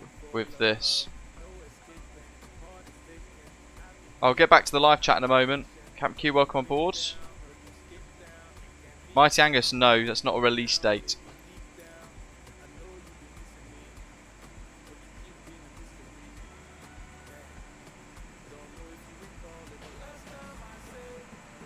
November Charlie Alpha has visual of the landing traffic.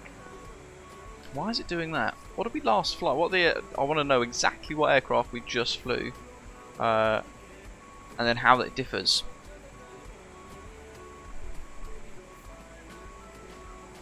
ATR72.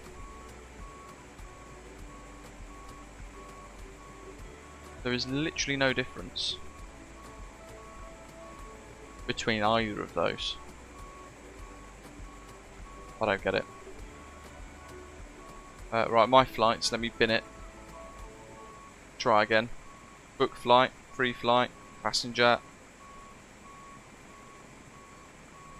NZNR.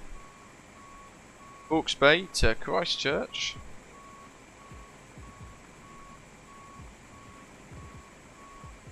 ATR76, that one.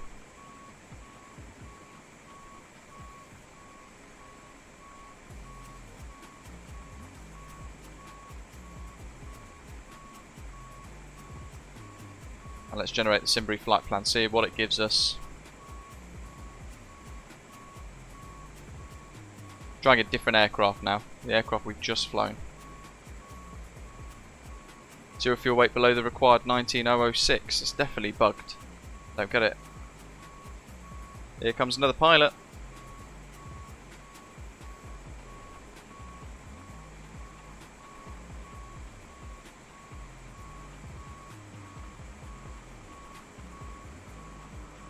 Very cool, look at that.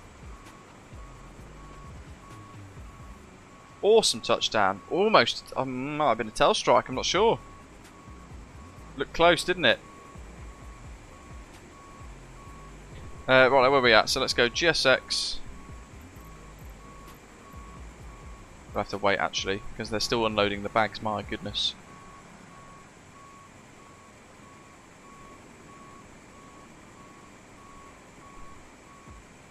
Oh, I know why. The heck?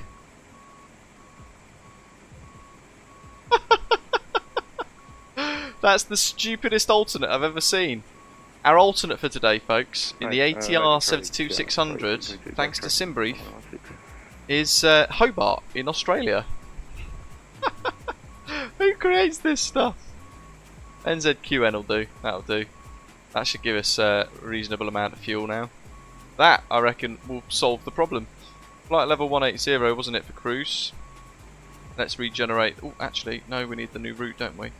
So 16 and ILS02. 16. Analyze. Let's see if this fixes it. Napier traffic, November Charlie Alpha's flying downwind 16. That was the weirdest one I've seen. Let's fetch modified. There we go, that's worked. So it was because the alternate was so far-fetched. New Sky said no, I'm not taking that. Which, to be fair, I wish it maybe explained it a bit better. Maybe said your alternate is ridiculous, try again. Instead it just comes up with like this weird zero fuel weight issue, which you then have to try and decipher yourself. Sim brief OK, request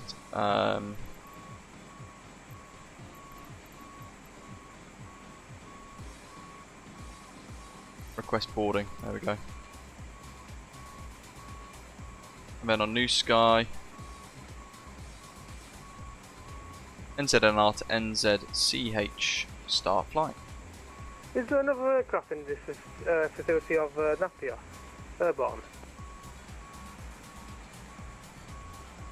Naples traffic, Osprey 722 vacated runway 16, maybe a traffic. Oh, no way. Was that Gav? Looks like Osprey 32 might be around you. That'd be Peter.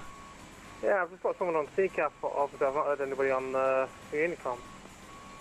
That'd be Peter doing his own thing again. Peter, you've got to use Unicom. You've got to use VATSIM properly. I can't believe I actually made it to the runway. Well done, Gav. At least you found the tarmac. Thanks, guys. Let's end November Charlie Alpha, turning final the 16. flight on what we got on Valanta. Start new flight. Add a flight plan. Import from. Oh no, that's not. That's the wrong one. Start a new flight. Sim brief. There we go. I clicked VATSIM and it was trying to get me to go back to Auckland for a flight to Napier again. But there we go. That's set. Flights on Navigraph. So we're gonna unload. Then we're going to import the new one, Napier to Christchurch. We're going to download that one, which is then going to have our departure stuff in there. So for taxi, there it is. We're just going to go out on Alpha, and then we're going to use runway 25 and that Echo 1 hold point for runway 16. It's a short runway, 1,750. I say short, it's long enough for the aeroplane really, but what we'll do is we'll backtrack a little bit and turn around and try and use that full length for our departure, and then we're going to be flying out on the NOSAM departure. Let me just double check that. No, LEDIV 2 via NOSAM.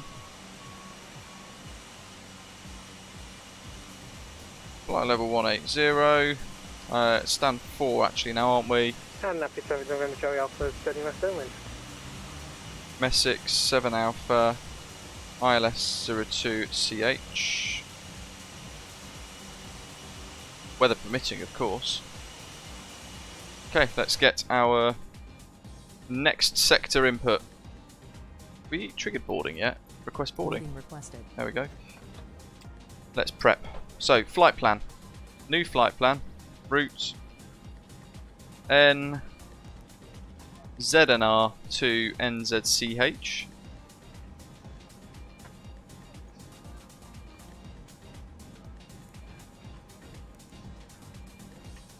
Passengers boarding starting. We're going to go in here and we're going to add a departure, which is runway 16,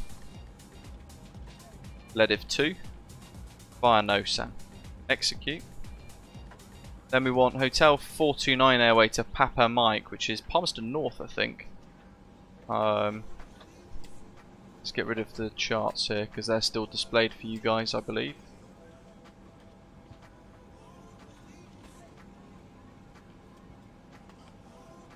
Napier traffic, November Charlie Alpha, turning final 16, touch and go. NOSAM, Seldu, and then Palmerston. So I'm just going to put Seldu in.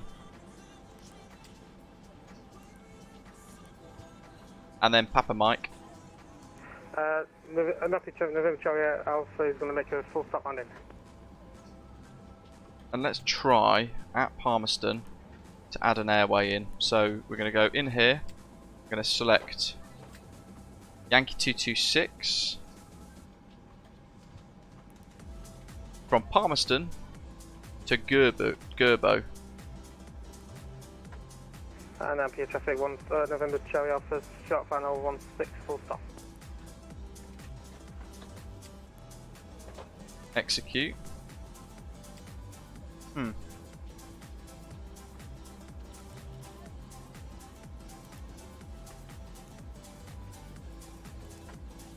Try again.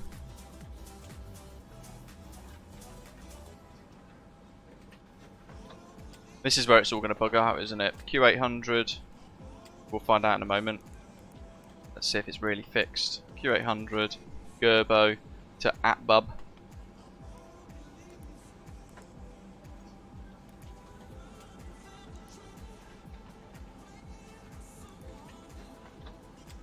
Hotel 159 November Charlie Alpha, Messex. backtracking 16.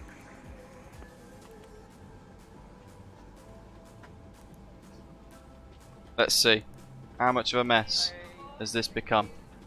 Let him know some Saldu. Palmerston. Abtol.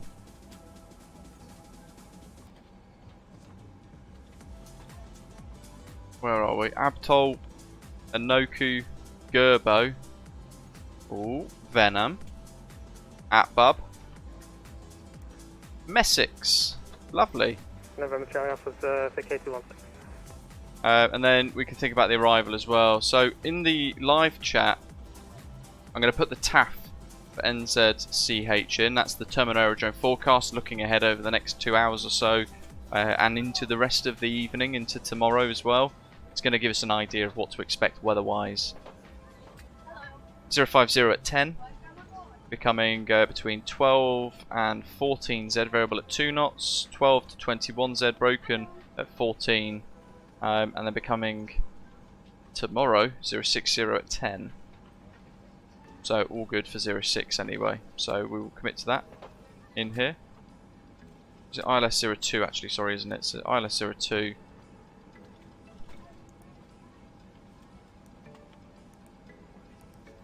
Messex 7 Alpha.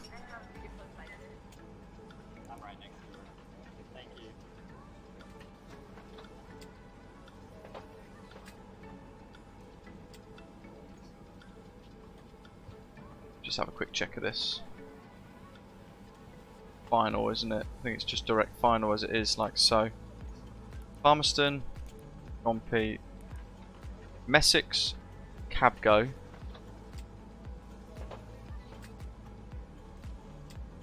There we go. So Messex, Cabgo, Gukam, Gompy, Albad, and then final approach. Peter, oh dear. You've got to, when you're flying along, Peter, you've got to make sure you're using VATSIM properly, so you can't just take off, blast around.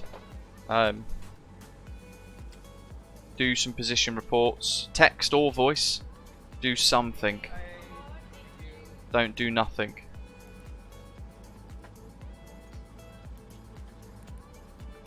Performance on the climb out. Salmon always, buddy, have a good one. Transition at altitude of 13,000. Departing Napier. There's our speeds. Although actually we need to change our weights. So we're going to flick over to the weight and balance tab for now. We'll make sure we've got enough fuel in for this. So Napier to Christchurch, alternate of Queenstown, block fuel 2495.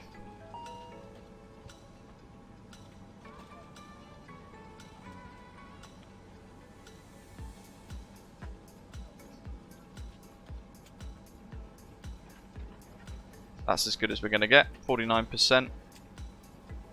And payload total 5506. 5512 is as good as we can get, and that's giving us a total takeoff weight estimated of 21026.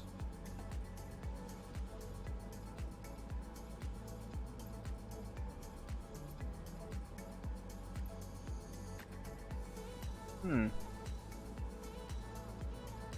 21339.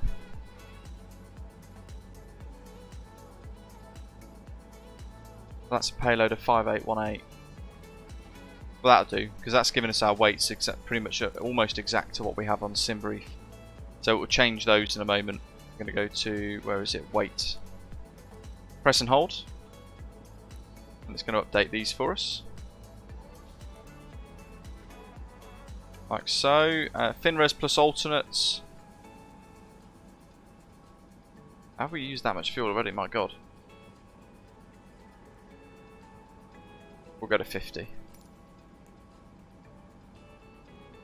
There we go. Gross weight 21,383.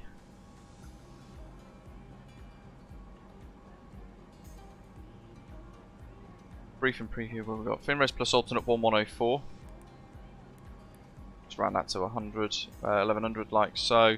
And then over here in the performance in the payload page, data set. So we'll set that as well. So we'll get 28.4 Mach and takeoff trim set there by pressing the button. Let's clear the master cautions for now. We'll clear those.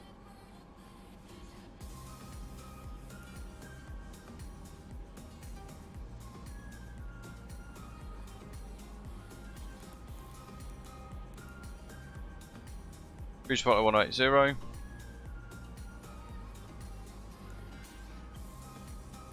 Birth page.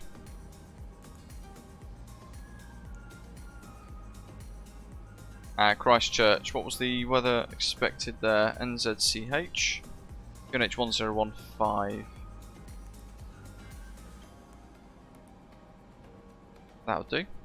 We'll deselect that because that's one of those things that kind of gets stuck for some reason. And yeah, we need to set our VNAV stuff as well for the aeroplane.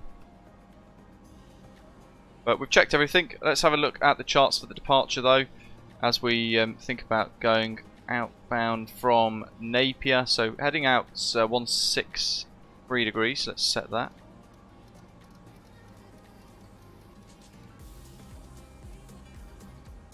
(163). That's set. We're going to fly to Lediv and then we're going to head outbound to Nosam like so. It's going to be based by the looks of it on the VOR here at Napier, which we have got tuned actually. We could tune that actually to 230. My god, I'll just hit that button. 230, 28 nautical miles. Round it goes. So I'm changing the course here.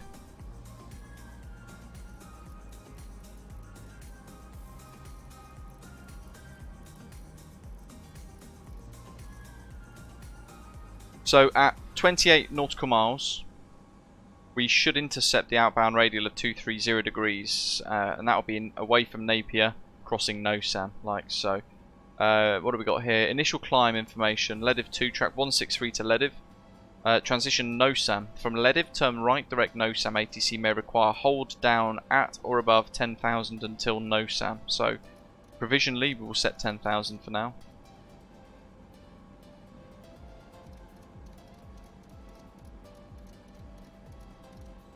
That's set.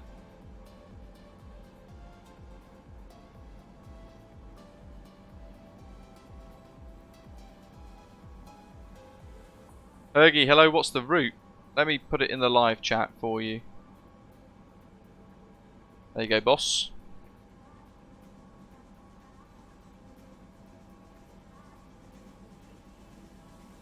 So, heading set, altitude set. We're on FMS 1 mode. Pop the flight directors back on. Transponder we're not really faffing with. Boarding is still in progress. 33% baggage. My god. Hurry up, guys. Just can't get the staff, can we?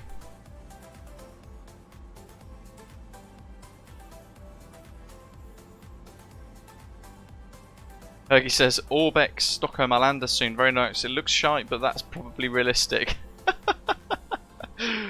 Oh dear. I haven't looked, to be honest. I've seen there is a trailer out, but the people that have made the trailer have directly ripped the thumbnail design and idea from Practically Geek, which I think is fairly despicable, to be honest. So I don't watch anything like that now.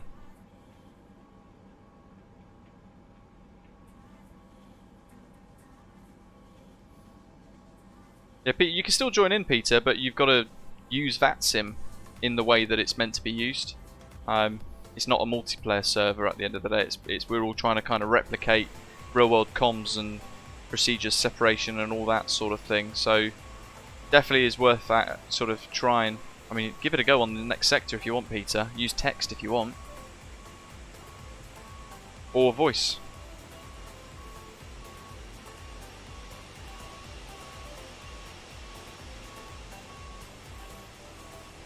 It's got a bit of a long flight for this next sector, about 2 hours, longer than I thought, to be honest. The last couple of bags going on now, though. That's good.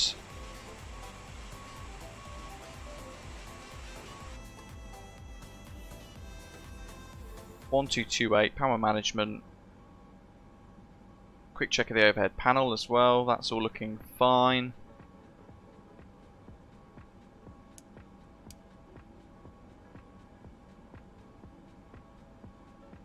Pop seatbelt signs on. Pop the wing light on because we are in hotel mode, so that should really be on as the indicator to the ground crew that we've got hotel mode active.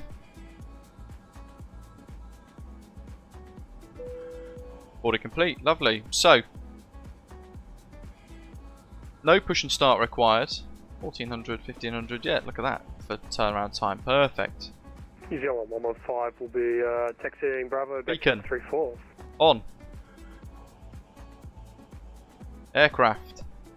Cargo door closed, tail prop and main door closed, wheel chocks removed, but park brake is checked and set. All of our V-speeds takeoff data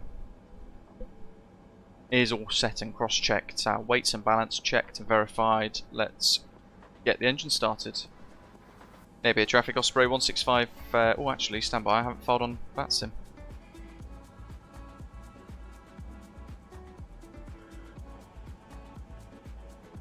There's me diving. I knew there was one thing that I'd not done.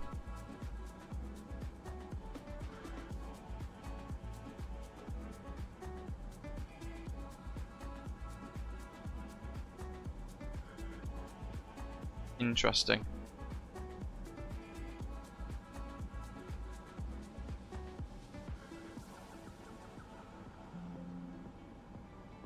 So somebody has decided to log in as Osprey 165 Alpha to prevent me using it as a call sign, which is ironic because I just used Osprey 165 or any other call sign. No sweat. Napier traffic, Osprey 165, stand 4 as engine start. Beacon, pumps good, prop brake off.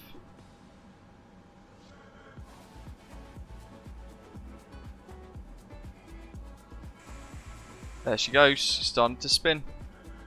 We're going to go to system page. What do we want? We want engines, there we go, and engine 2 run. It depends, Hergy, really. It depends on the type of approach you're doing, to be fair. So kind of just play it by ear and see what works for you best, really. I know, Mike. It would just be that one person who clearly has some mental health difficulties.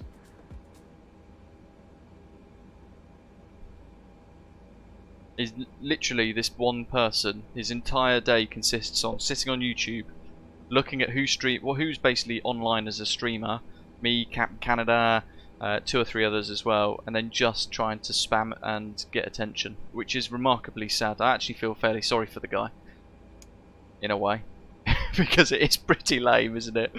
That's your existence. And, yeah, it is what it is. He gets thrills out of that. At least I suppose it gives him some thrill in life. Yeah, it's very sad, isn't it? But hey ho. Each to their own. Napier traffic. Here's David. Yeah. Oh, well, I had to stop transmitting then. Napier traffic, New Zealand 115 taking off 34. Oh, right, I'll stop laughing. I need to transmit. Napier traffic, Osprey 165 is taxiing stand 4 to runway 25. Backtrack down onto Echo 1 to hold runway 16, Napier.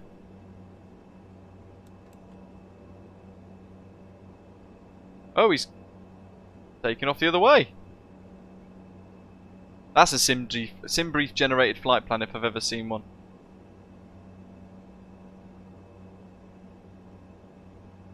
Oh, look at that for a takeoff though. My God, that's stunning.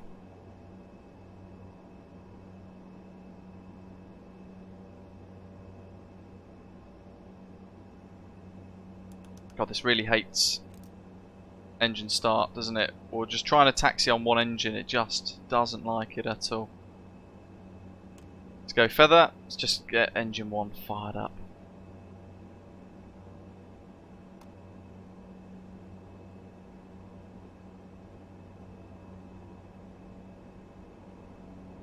Watching the engine T's and P's. We're also trying to watch where I taxi. Yeah, we're going to have to fight the sunset for our next flight. Our flight to not Copenhagen, my God, that's a long flight in the ATR. To Christchurch. The question though, I guess, is do we arrive at night in Christchurch and see what it looks like at night, or do we keep it, you know, suppress the time and kind of keep the sun around there for our arrival? What do you guys reckon?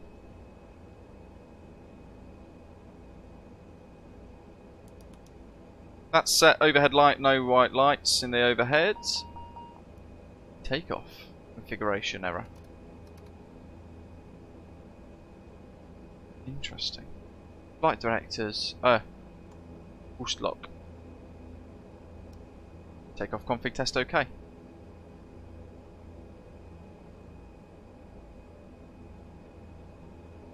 Strobe. Landing lights, lights and signs.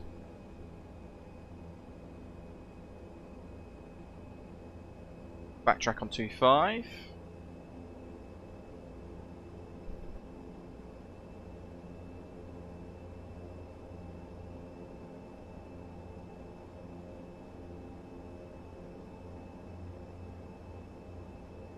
Over Delta 1, but Echo 1's the one we're using as a hold point for this.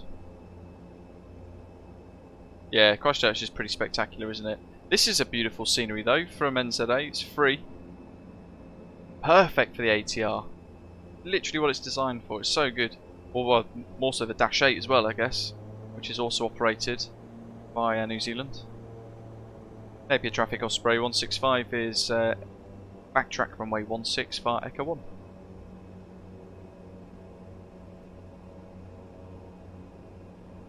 That's recording, that's set. Atlanta is prepped and ready.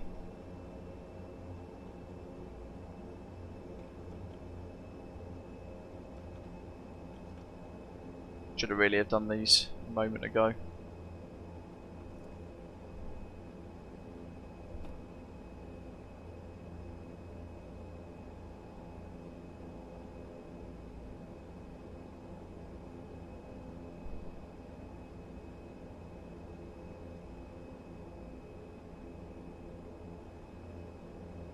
Did a bit tight here, so I'm going to use a little bit of differential brakes.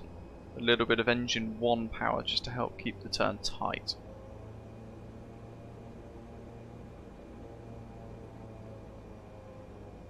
Toby iTracker made that look a lot faster than it was probably actually meant to look. And gently on the brakes. Park brake set. Quick screen brag prior to departure with that wonderful sunset. Wow.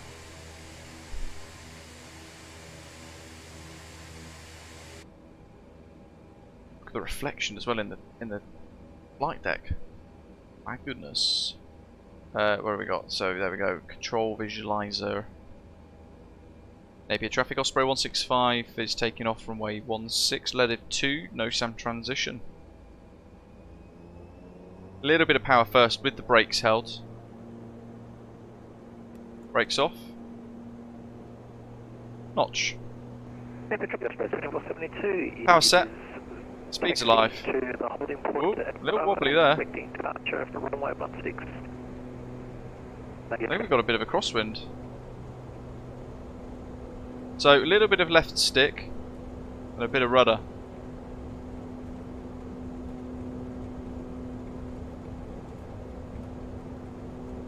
P1 rotate. Ooh. Ooh. Up we go. Landing gear up. I didn't click that. That's super weird.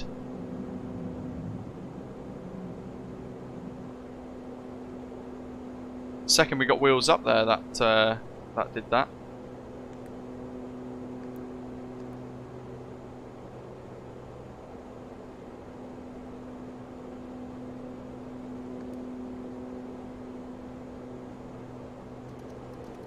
Go climb modes and autopilot engage. Don't Laps sink. up. Don't sink. Don't sink. Just accelerating there.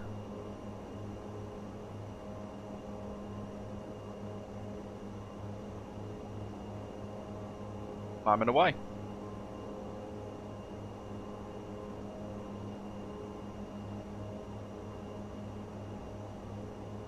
David, no, we do have ATR routes on New Sky.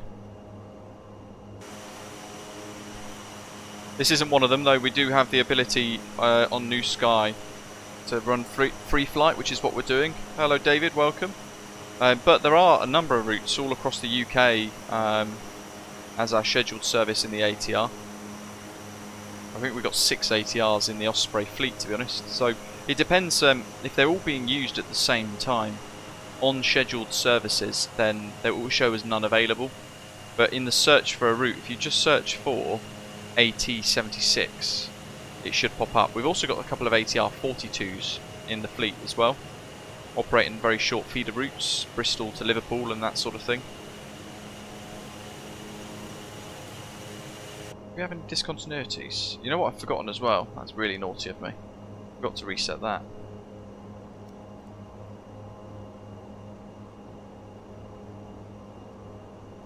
Yeah, I mean, if the ATR continues to be exceptionally popular and we find that we're running out of aircraft, then we can just add another 2 of each. No sweat.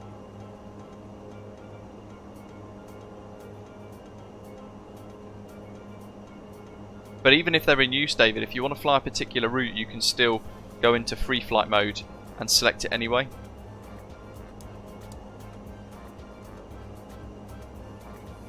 Seatbelt signs off now as well, we don't need them on. 10,000, we'll keep it going up to 18.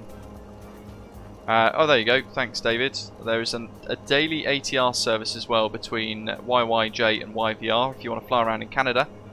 For Osprey under a scheduled service as well, which means that you earn extra revenue for the airline. Ooh, can we poke a red out? Oh no, not quite. Look at that.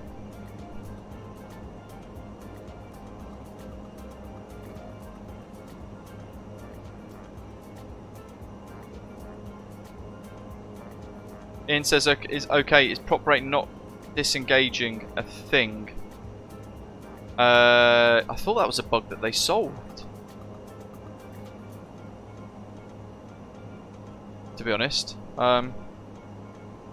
If thing is, I think I managed to break that once, but it's because I deviated from some of the flows that it kind of expects in the simulation, and then it kind of broke. Trying to think how to fix it. I think the only way to fix it would be to reload at Napier and start again. Or you could, I mean, you could cancel the flight and you could join from Wellington, because we're flying over Wellington. It will give you time to set up, get airborne, as we then fly along. Prop brake will only disengage with it in feather mode. There you go, try that. There was a bug with it though. Yeah, Palmerston North, that could be one for a departure. And we're going to head over Wellington, really nice Flight Beam Studios scenery there. And then zipping over to the South Island and into Christchurch with some incredible NZA Simulations scenery. But yeah, so Flight Beam make Wellington. They also make Auckland, our point of initial departure today as we headed out the paint shop. And NZA Simulations make Hawke's Bay Napier Airport as a nice freeware package.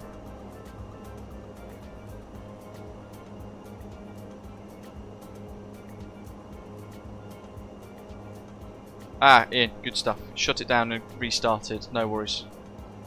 I had it in the previous version, and it was confirmed as a bug. There was a particular flow that I'd done, I can't remember what it was now, but it ended up completely locking, and then when it disengaged, the prop brake still looked on in the animation, but then when I turned it back on again, the prop brake released thing. So then the engine started spinning with the prop brake on, which was, so I ended up completely braking it, but I was able to, because it was on a video, I was able to kind of feed it all back, and that got squashed and dealt with.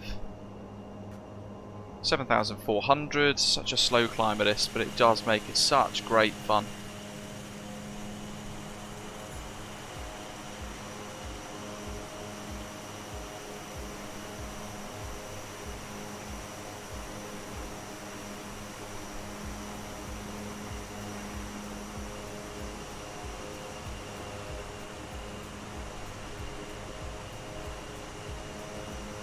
That's a cool view. Look at the tail illuminate there, all the different colours and the things illuminated in that sunset. William, welcome buddy. How are you doing? Look at that. FlightSim's best virtual airline for sure. Just amazing. The reflection on the horizontal stabilizer as well. My god.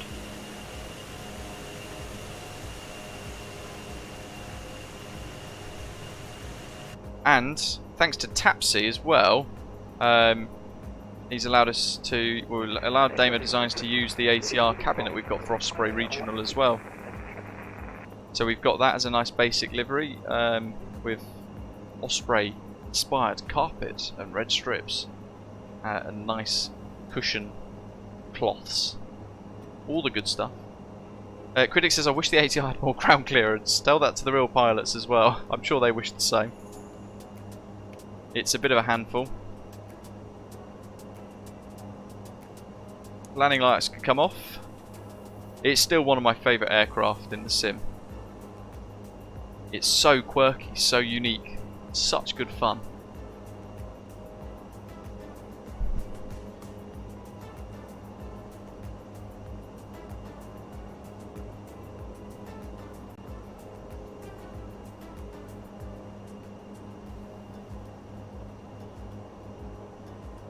They're in notch quite nicely actually, to be fair. I'll leave that in notch. I won't touch the throttles. It pretty much remains in notch all the way, which is quite good. Gives us a few less things to think about and worry about as we fly along. And we just sit back and relax and enjoy the flight really for this next sector. We've got a custom GSX profile for Christchurch as well, which I'm looking forward to seeing.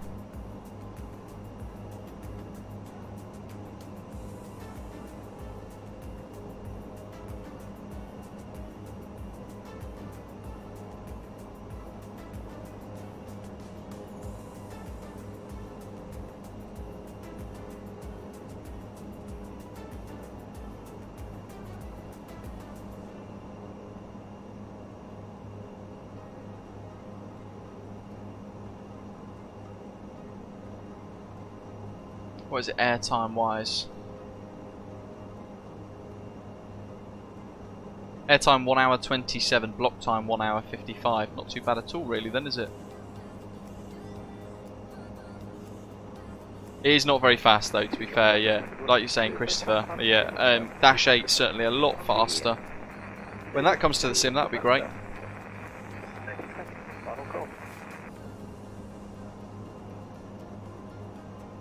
I suppose it just depends what you want to get out of it, doesn't it?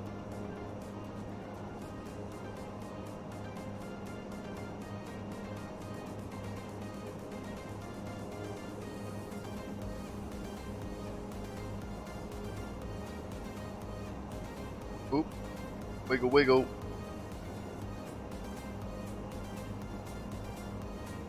There we go. Just fix that up a little bit.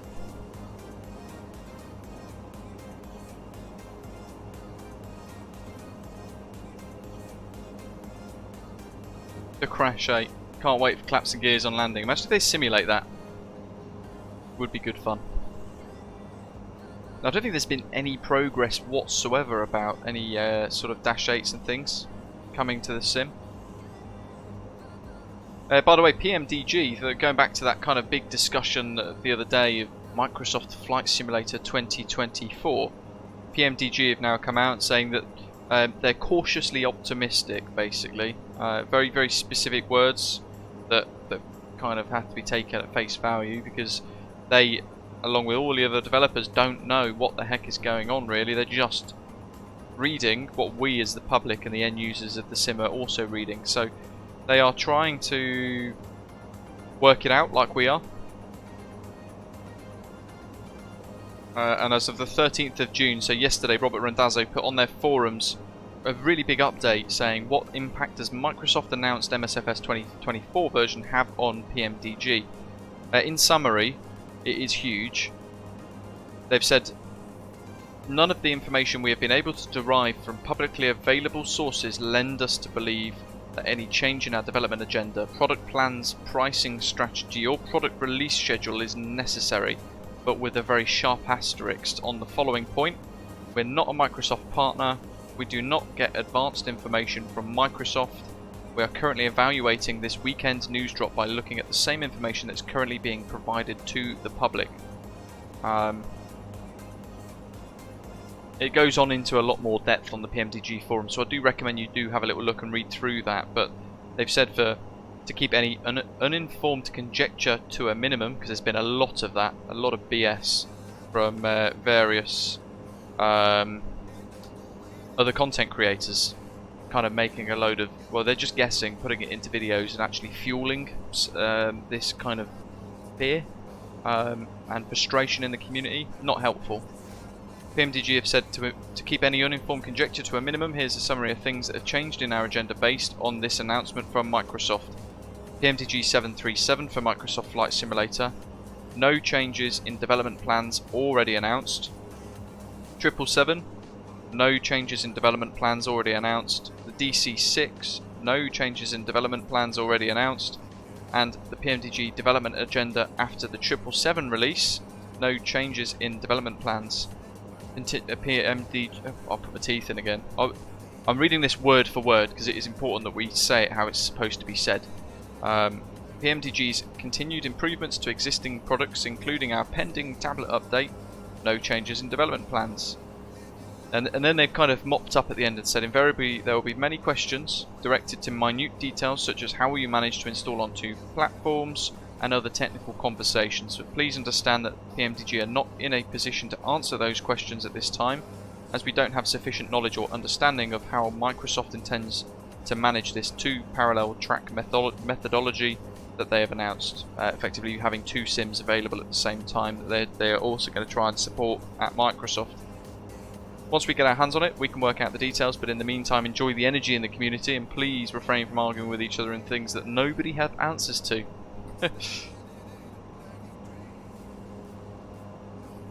Yeah, a big asterisk really in relation to it. I think Robert Randazzo mentions it in response to someone a little bit further into the comments, which I'm trying to find at the moment in the forums.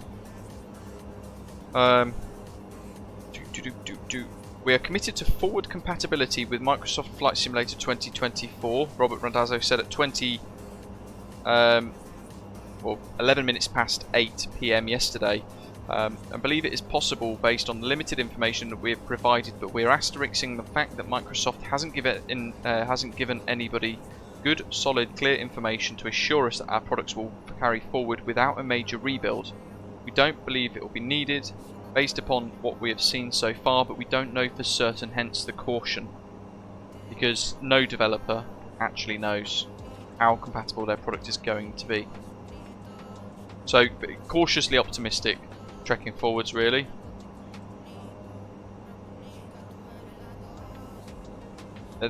Specifically in relation to that thing that said nearly all, it was virtually all add-ons for MSFS will be compatible.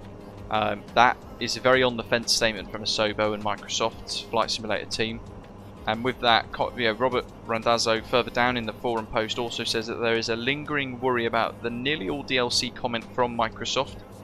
They have yet to clarify what that means or which DLC would be impacted, so therefore he remains cautiously optimistic.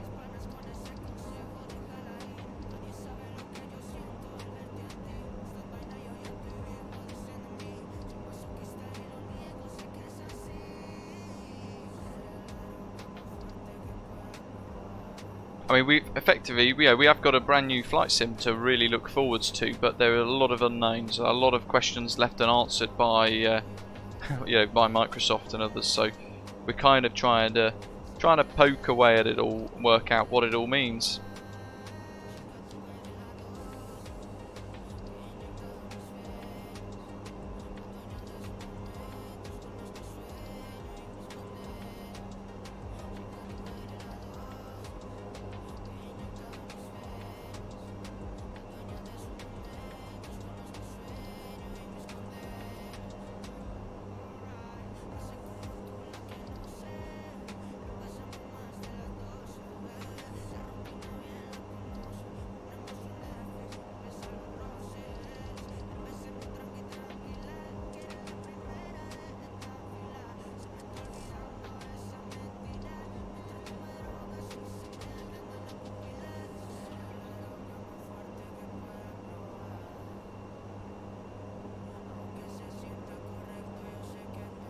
Just don't get too hyped yet, Doc says. Remember how Microsoft Flight Simulator always broke the sim and add-ons with their sim updates, and now we expect it will be smooth with the new sim? I don't think so. Yeah, we don't know, do we? We just don't know. And as Ian has said, what are the system specs going to be? Who knows?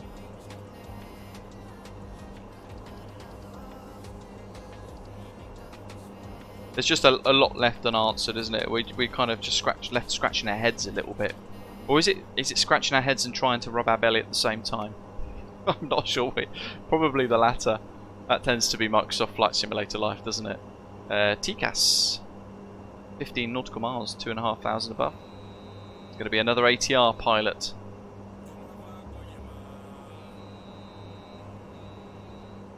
I reckon it's going to be an average spec RTX 3080. Gotta be.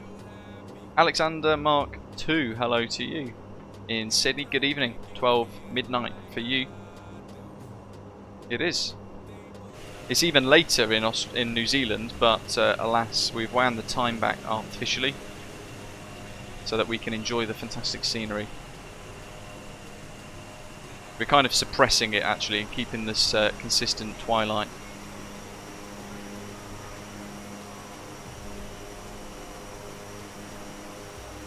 Birdman as well, also thinking that the new sim is going to go through a similar phase of crash to desktop frenzy that we enjoyed.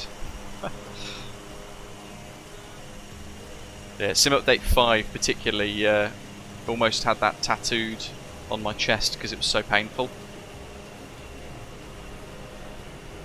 And I'm the same as you, David, really. The whole missions thing, it's a very arcade style of flight sim, isn't it? It's a niche element that I think has been designed specific to the Xbox community, or the kind of the Control E pilot, so to speak. Where you just get in and fly and blast about and you're not too worried. So then helicopters and missions are actually quite fun. It's a different type of, it's more of a game element than a sim element, isn't it? I think that's where the difference lies with that, the whole mission thing. But the whole engine behind the sim in Microsoft Flight Simulator 2024 sounds like it's going to be brand new and different as well, which then means as we fly around the world around us will be just even more beautifully detailed. It'd be interesting to compare the two. Yeah, Microsoft Flight Simulator does a remarkably nice job of looking superb in 4K, even at 1080p on the old rig. Microsoft Flight Simulator always impressed me, but still does now on the new rig. Flying around New Zealand for the first time in 4K with the RTX4090 is just spectacular. Really, really nice. So I'm quite excited to see what they pull out of the bag with MSFS 2024. It's going to be a tough task for them to get right. Especially now, only just in the last few months, we've begun to kind of say that Microsoft Flight Simulator has begun to mature, hasn't it? Gav, thanks for flying along, mate. Have a good sleep.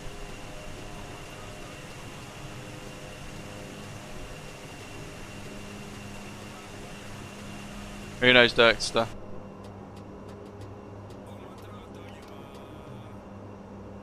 Palmerston North have flown there years and years ago in the sim.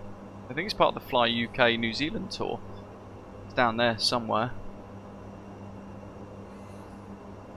20 miles. Little airfield that's down here.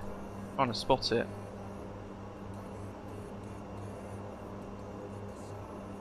Ah, there it is. Right where my cursor is. There's the runway. And then further down, just over the kind of valley, if you like, in that dip, that's going to be Wellington in a little while. Oh, 18,000. Let's go to cruise mode. God, it never wants to accelerate. So we're flying slow at 210. Oh my god. It's so slow, this ATR. It is enjoyable though, thankfully.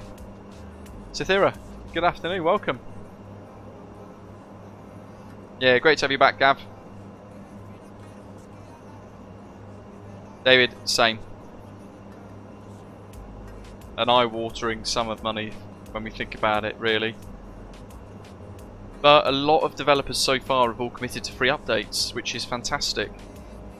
Some of them have committed to free updates with the asterisks of no major works.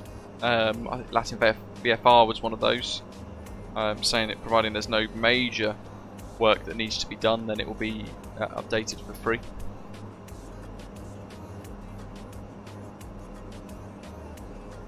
Mayor from Flightbeam Studios as well said similar. You know, if you go to their Facebook pages or their Twitter accounts, you'll see statements from various developers. Really worth a read. Gives you a picture of what's happening in the development world behind the sim as well.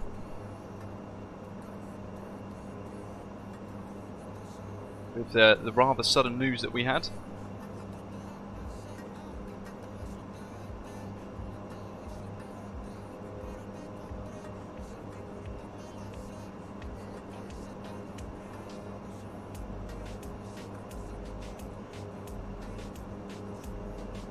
Luan, it's more the missions specifically. That is the arcade style of simming. I think that's just the nature of that element of the sim. Look at the Dune DLC that we're about to get in November 2023 for MSFS. I'm never going to use it. I don't even want to download it, so hopefully I can have the choice to just not download it, but nothing I'm interested in. Got some wind farms down there.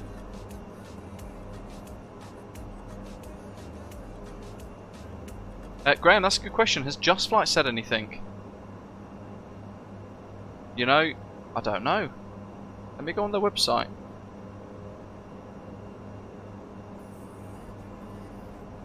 Latest news. They haven't said anything on their website under the latest news section. There's nothing there. Let me go into their forum and have a little look.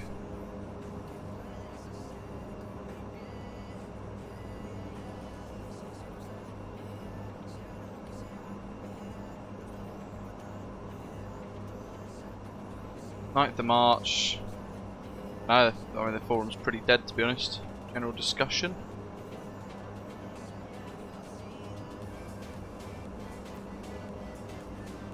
There's absolutely nothing.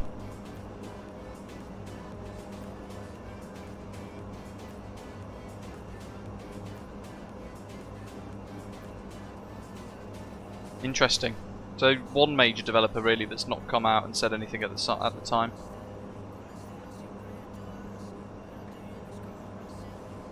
Yeah, exactly, Ian. So that's where I think flight sims, at least Microsoft Flight Simulator, Microsoft Flight Simulator being specifically split into two angles of the community, really. The mission-esque, you know, get in, blast about, have a real good time kind of pilot, and then the ones that are then wanting to just go in and do fairly realistic ops as well as best as possible. Two very specific types of pilot, I suppose. Dick saying, too bad you're stuck having to have the Top Gun downloadable content to have boat wakes show up now as they've joined the textures to the DLC. Brilliant.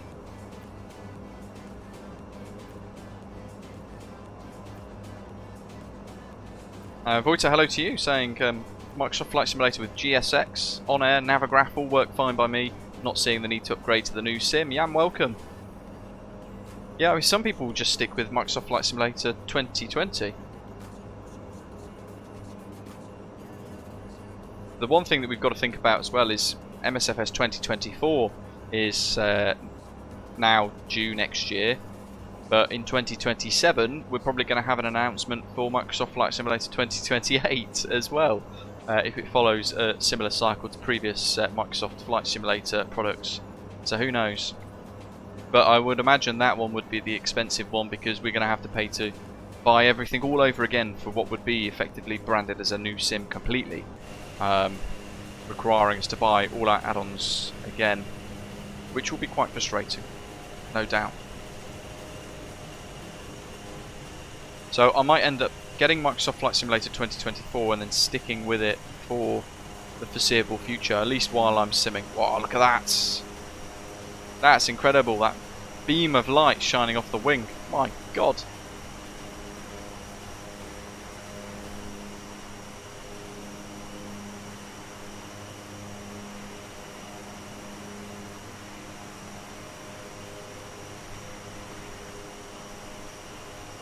Exactly, Ian. The thing is, that's realistic. I think that is probably how we can expect it all to play out, looking forwards over the next 10 years. I reckon MSFS 2024, majority of updates done for free. Some of them will be payware updates, I'm sure, no doubt, anyway. And then MSFS 2028, I reckon. That's my prediction anyway. I've thrown it out there. MSFS 2028, and that's going to be like, was it X-Plane 10 to X-Plane 11, where you had to buy everything again? Or FS 2002 to FSX, where you had to buy everything all over again. Yeah, that's my prediction. I hope not, but you just don't know, do you? At the end of the day, Microsoft is a business. They've got shareholders to please. They've got to make money and profit, and they've got to show their projects are worth the time and investment. So that's why we're going to get new sims every few years. They've got to keep it fresh and keep the development cycles going. And the folks at Asobo dealing with Microsoft Flight Simulator and the franchise, if you like, they want to keep their jobs as well. So they've got to prove to Microsoft that, you know, keep us employed. We're creating these new mega simulators that look spectacular. I have to wind the time back in. 16:51 at sunset. My God, is it really sunset this early in New Zealand? Should have set midday as a time. Let's wind the time back to daylight. That's a bit better. Hopefully this will mean that we'll set sunset at Christchurch on arrival. Who knows?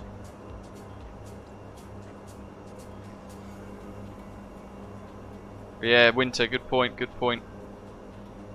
Yeah, so MSFS was committed to supporting it for 10 years, but I don't remember them saying specifically MSFS 2020. They just said that they were going to support the MSFS franchise for at least 10 years, didn't they? I think something like that. But at the end, you know, ultimately, like your point, you're kind of going down the line of making, David. There, I get and I agree with. When they're saying that they're supporting it for 10 years, it doesn't mean that the support that they're going to provide once Microsoft Flight Simulator 2024 is going to be any good.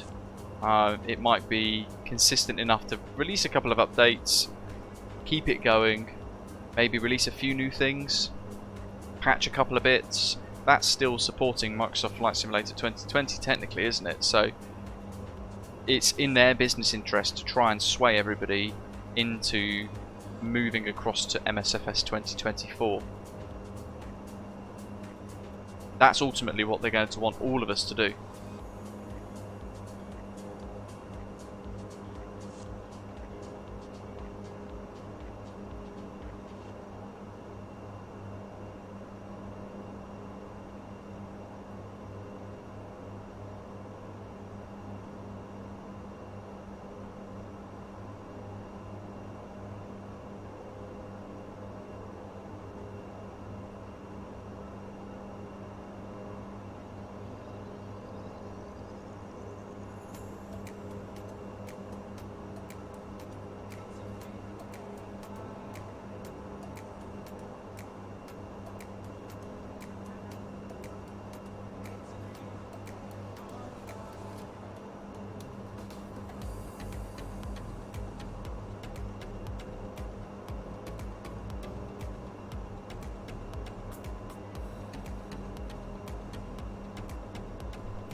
I'm hoping for performance will be good. Things like ray tracing and everything else as well. It'll be interesting to see how the 4090 plays up against it in a year's time, once some video maybe rolled out a couple more updates too. Hello High Flyer, welcome. No worries at all, I hope you're well. Not too busy, I hope. Yeah, doing well. We're cracking on. Let's see, trying to get a nice little screenshot here, but the cabin is a bit too in your face, isn't it? What other windows do we have?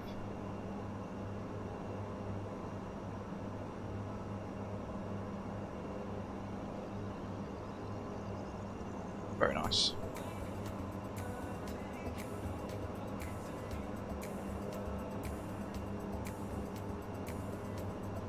Right, yeah. Well, I think a lot of it is going to port across to MSFS 2024 as well. So those of us liking the airliner ops, flying A to B, passenger flights, cargo flights, all that kind of realistic level of flying, I'd like to think that's going to naturally port across quite well into the new sim. And don't forget, August 2020, when Microsoft Flight Simulator got released originally, it was released early, but Asobo have learnt a whole lot since its release, and look how well this sim has progressed so far as well. So I've got high hopes for MSFS 2024. I just hope the rollout is stable, smooth, breakage free, and I'm hoping we'll get a lot of day one support from the developers that we care about, the developers that we want day one support for.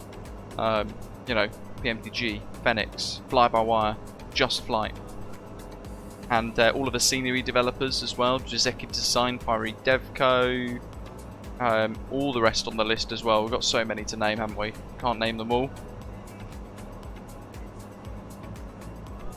Orbex, all of the products on Contrail and Aerosoft with their CRJ and things.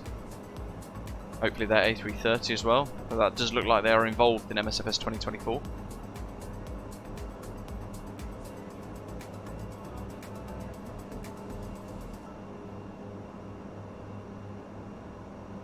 Our ground speed must be so slow. Look at the rate at which we're gliding over the mountains there. Most developers have all said, oh, that's why we've got a 21 knot headwind.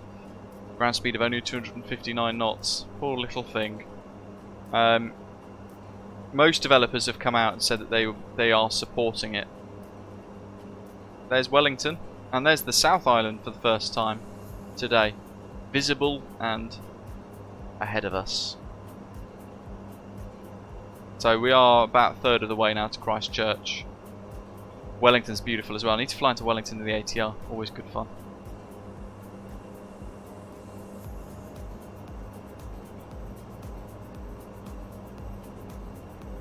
Thanks to everybody who's hit the like button so far as well. Great to see you all enjoying it.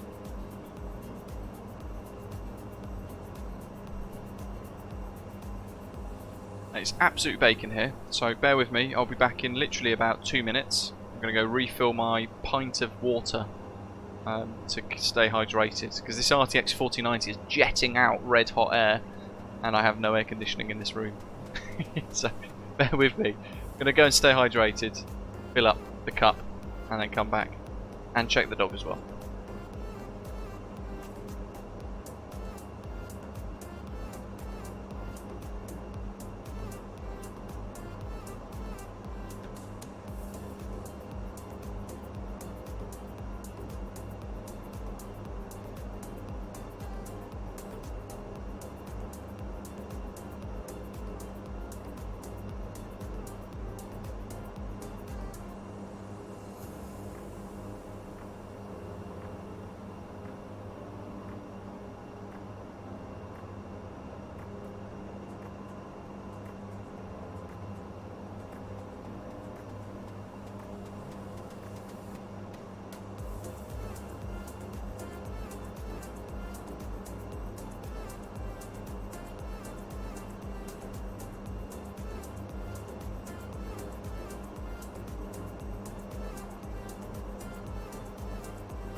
Right, I'm back. I had to grab a pack of bickies as well, naturally. In fact, where's Wellington? There's Wellington over there. That's quite stunning. In fact, hello James, good morning.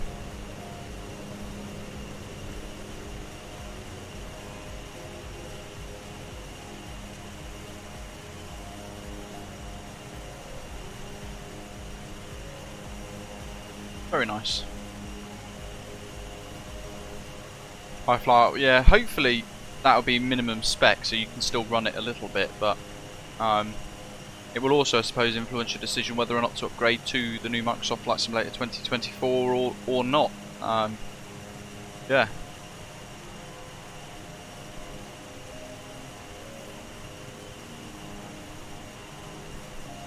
Yeah, certainly the graphics card I've got, the RTX4090, is eye-wateringly expensive. Probably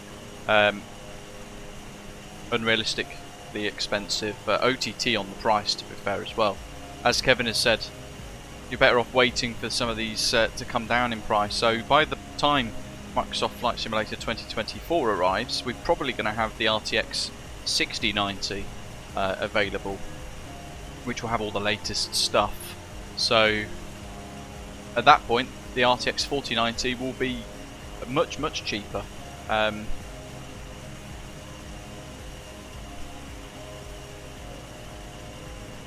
Wellington down there.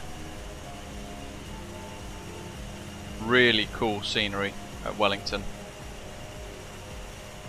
New Zealand is one of those countries in Microsoft Flight Simulator that has been completely adorned by just remarkably good scenery end to end, and every main airport and some of the smaller ones now are just perfectly covered by scenery. Can't fault it. It is the best covered nation in the sim, payware and freeware scenery. Full stop, I think.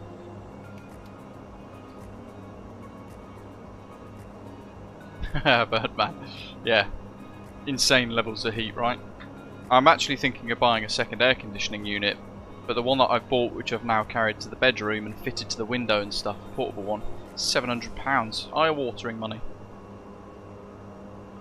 So then I was saying to the missus the other day, with these consistent super hot summers now, it might be worth us actually trying to pay for air conditioning to be properly installed on the walls inside the house. Don't know how much that would cost though. I mean, do you even have to service? Do you have to service them every year? I don't know, but it's something that I'm considering now, because then I can just have an aircon unit mounted on the roof, in the wall in the flight sim room, with just a remote control on and off, like I'm on holiday every day.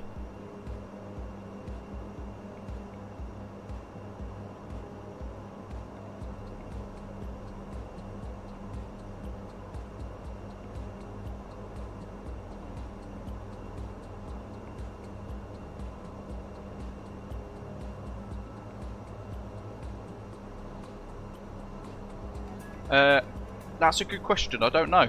Does the air conditioning unit take a lot of energy? It probably does.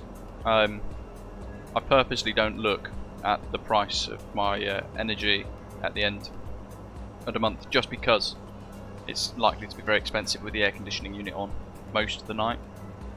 It's very loud though. But it's like buying the accessories, the window seal kits and everything else for it too.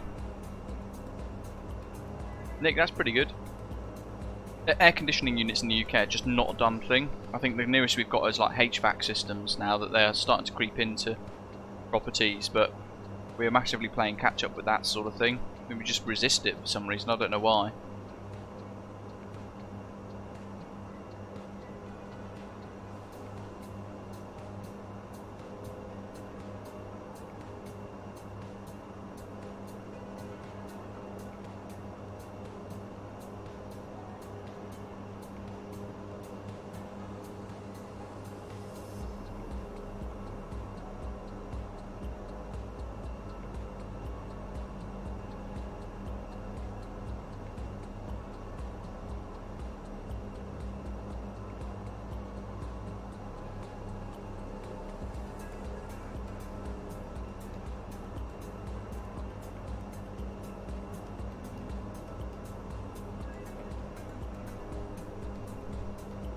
Oh yeah, the 90 cards are just insane.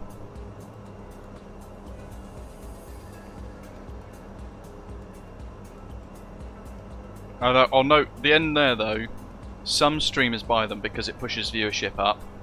I didn't buy it because it pushes viewership up. I bought it because it was part of the new spec PC that I've ordered that was designed to kind of be able to push the boundaries, certainly when I'm streaming with things as well. Having gone from an RTX4090 Super, wanted to go big so that I had a nice margin for future upgrades and things like that. So nothing to do with viewership from me, even if it may be happening elsewhere. It was more because I kind of wanted to future-proof it, and at the time the only one that they had in stock and available was the RTX4090. The RTX4060 I think it is, and the 4070 have had really bad reviews. Birdman, absolutely, yeah. Well, I've got shutters in my house, and we shut them all in the day to try and block it all out. Big white plantation shutters that hopefully reflect the heat out, but it's still like madly hot, incredibly hot in here. It hit 27 degrees in my bedroom last night, and that was with the windows open overnight when it dropped to like 8 degrees outside, I think. Just brick, and then the house had retained so much heat through the day over the last couple of days that we're just baking. Even the aircon unit wasn't happy about it, trying to keep up.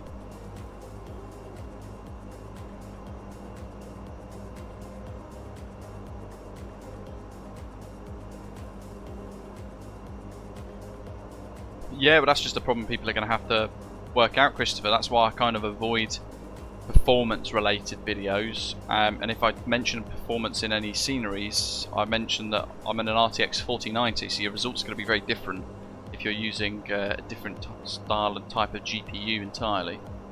Oh my god. I forgot to go to standard pressure.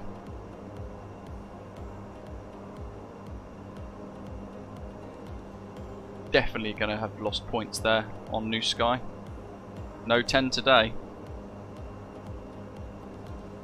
How did I miss that?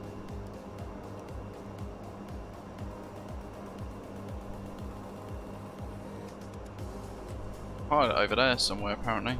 Can't see them though.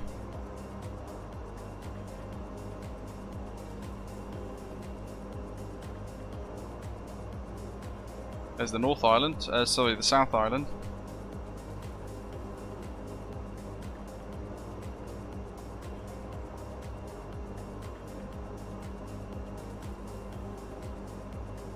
Yeah, I mean that's pretty much all we do, James, in the UK. We open the windows up and we use fans. Most people will use fans inside, but like pointed inside. But realistically, I think you need to kind of have the fan pointed outside to push the heat out. Pretty much, Christopher. Yeah, it doesn't miss anything. I don't even know what score I'm going to have now because that's been on the 1017 QNH for a little while now, hasn't it? So I'm probably going to land with like a 7.5 or something like that. Chris as well and Jeff both have the 4070. Jeff saying the 4070 is great value for money, is just meh. I wanted that frame gen though. Chris says well saying there that the 47 does alright. Obviously has its limitations but works well enough. It's all about choice and individual budgets, but agree the card does get a hard time. David says, have you ever heard of a whole house fan? I think it would work great for your climate and really cool your house off. No, I haven't. I'm going to Google it. Whole house fan. Is this? I don't know if this is similar to HVAC systems.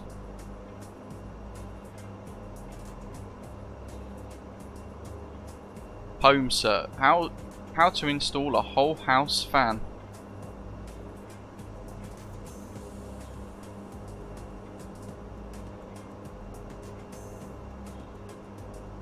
Centralized and decentralized mechanical extract ventilation, heat recovery units, vent act. Oh my god.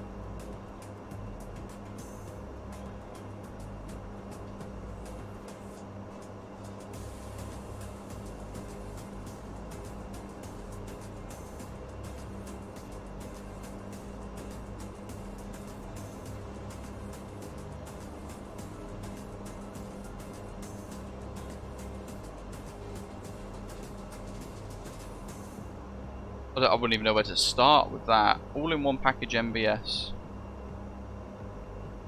mean, it sounds like you'd need it fitted with like a whole lot of building work and holes put in the roof and things, right?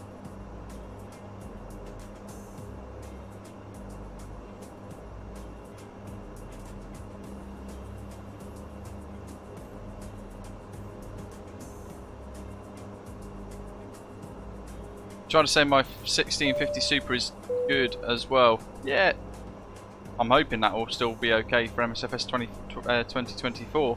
1650 and that, they were good cards. Eves, welcome. 41 degrees in Texas, my goodness.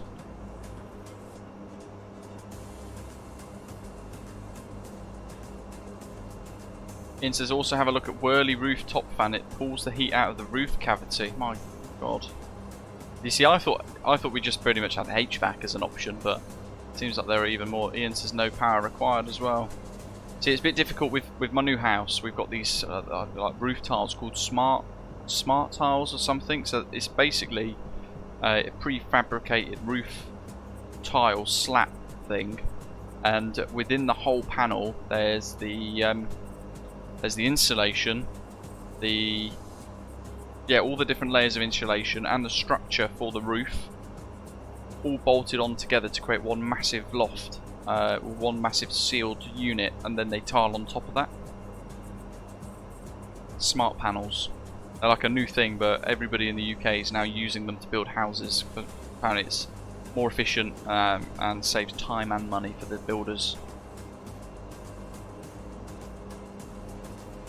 So I wouldn't necessarily be able to drill through those and create holes and vents and things.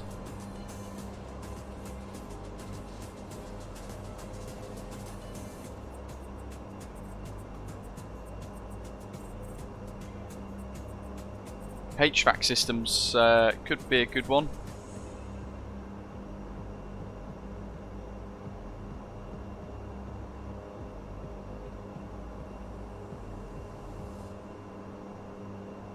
Heating, ventilation and air conditioning system.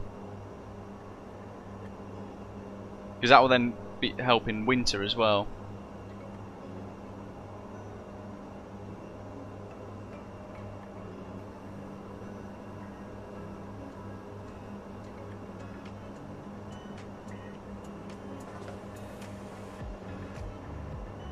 Although actually, isn't a HVAC system just a heat pump?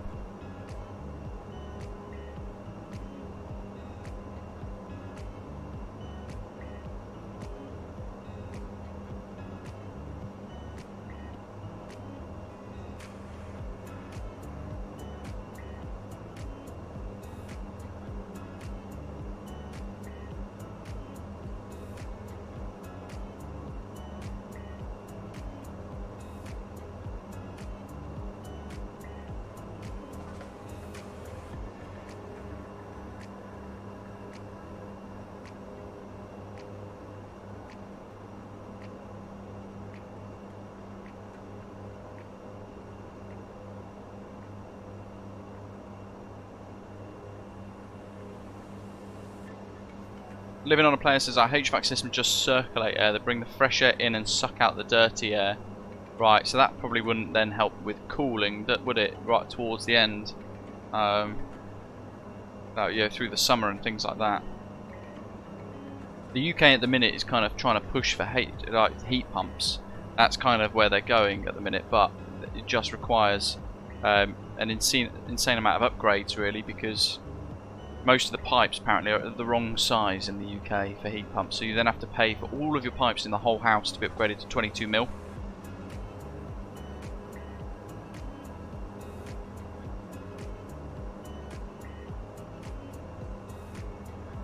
Ty says my HVAC is a central gas furnace for heat in the winter and a central air conditioning unit for cool air in the summer. All share the same ducts and fan. So they're the ducts, aren't they, Tyson? That you've got like a tiny little vent in the roof for each room, right? Well, we viewed a house. It was a bungalow that had a HVAC system in, and it had all these little vents dotted around in every room. And that's the first I'd heard about it. Actually, it kind of planted the seed of, could that be a really good solution? But certainly summers. I know this year we're having a bit of a spike with El Nino. Every 4 years. Today is another El Nino. This year is another El Nino year, so we get very hot summers.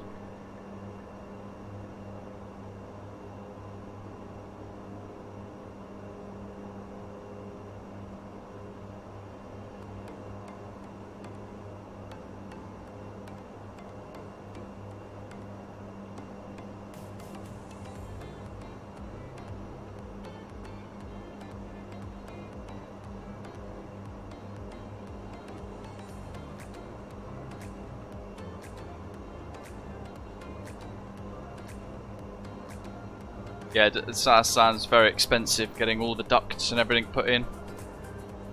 Like you said, David as well, saying they're post build. It's like, you know, you're gonna have to kind of tear the house apart to be able to lay them all. So that wouldn't really be that feasible, would it? To be fair. My goodness. Who would have thought it was this much of a technical subject?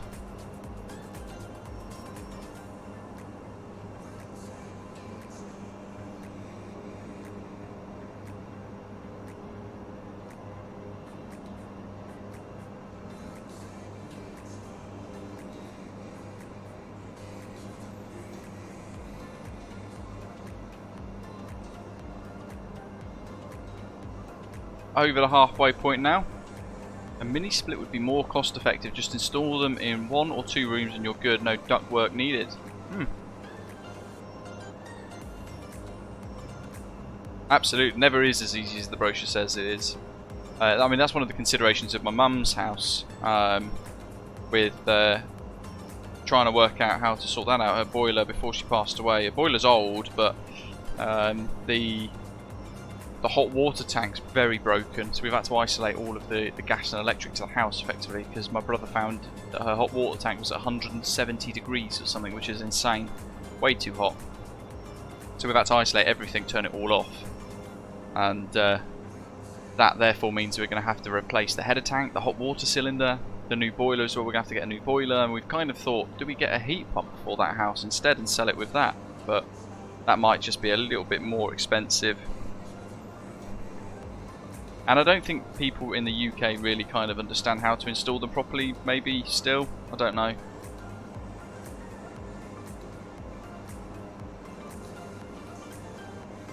Yeah, I might start looking at whole house fans. I'd never heard of that. Thank you, David. I might have a little look at those, see if there might be a thing in the UK. And a mini split as well. I'll have a little look at that too. Interesting.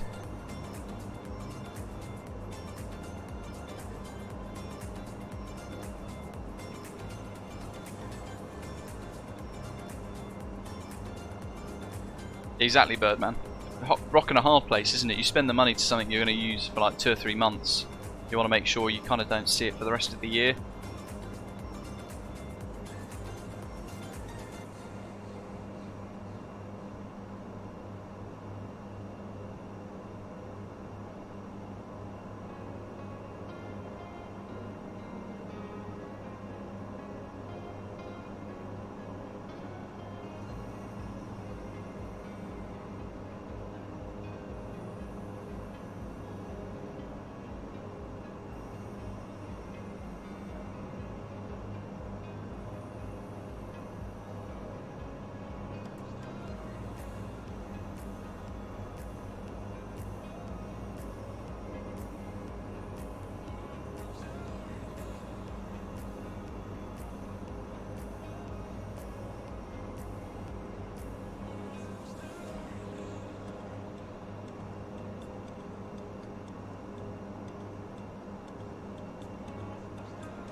Right, now all the bickies gone.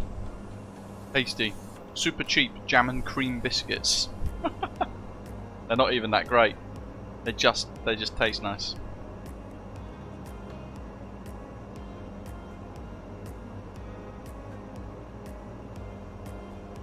Yeah, certainly in the UK, to get any of those incentives, you got to hit certain criteria, like you know, whether you're in receipt of benefits or not, that sort of thing.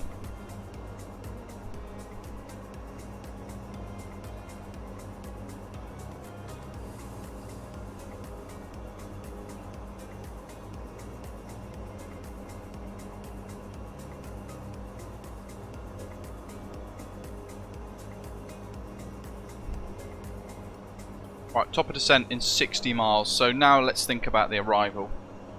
Let's go into the live chat. We're going to do METAR NZCH for Christchurch. We'll see what the weather's doing. Christchurch at the moment. I'm going to do it in VATSIM as well to compare the two. The VATSIM the VATSIM METAR is at 1430 Zulu. Oh good, it's the same one. 030 degrees at 7 knots, all the 9, no cloud detected. 5 degrees Celsius, dew point 4, so the spread's close. We might get a little bit of fog or mist. QNH 1014 at Christchurch.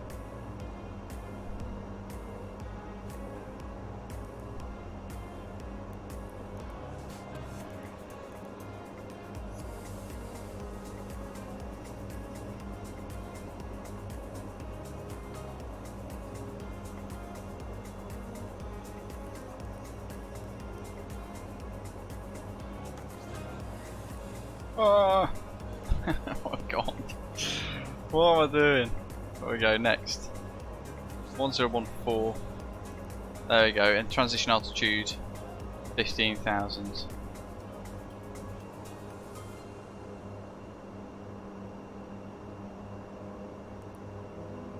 Runway 02.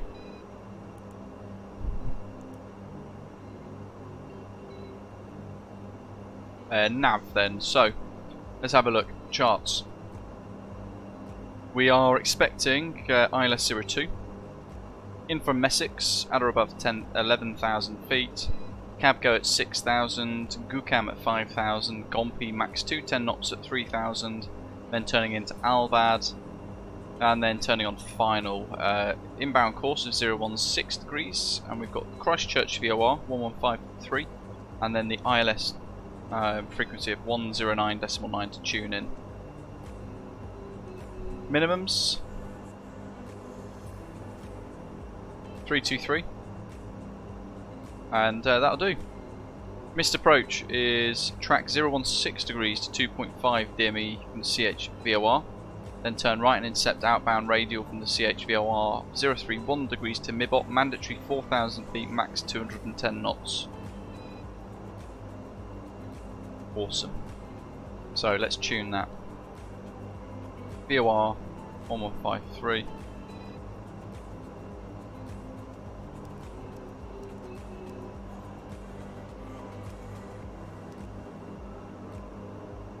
I'm going to do both of those, and then 1099.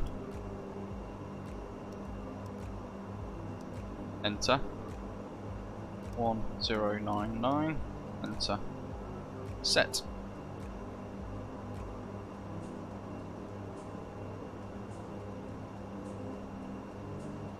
Oh, we've got nighttime ILS.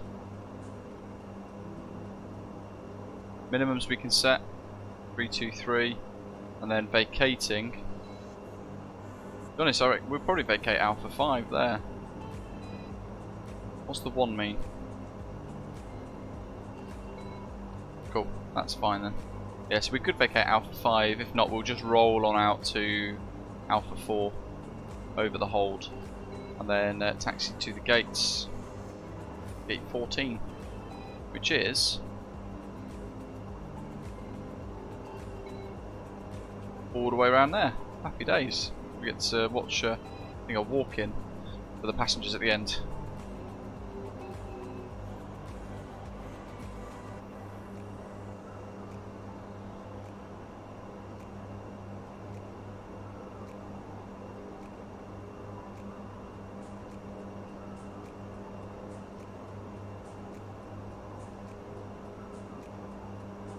.323. Let's set that.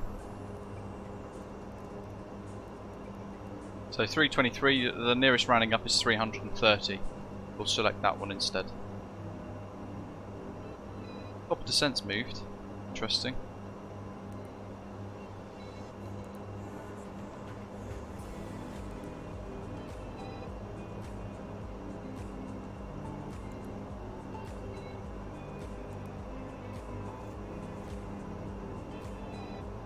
That's fine.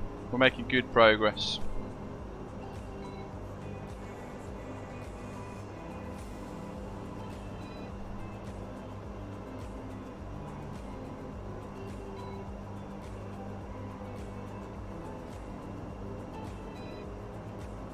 Yeah, it's in 40 miles, Doc. It's there. It's on the 40 ring. They need the prog page.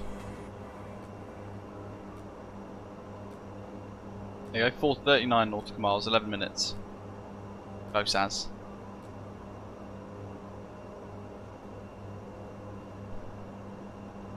David, that's an MSFS ATC thing, so you have to go into your MSFS settings and disable the ATC.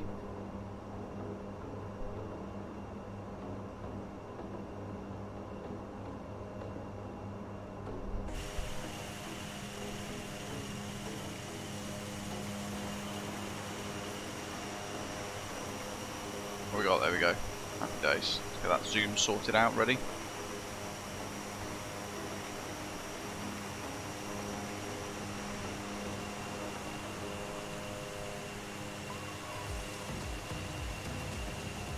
I can't remember the exact setting for it, David, but it is there somewhere.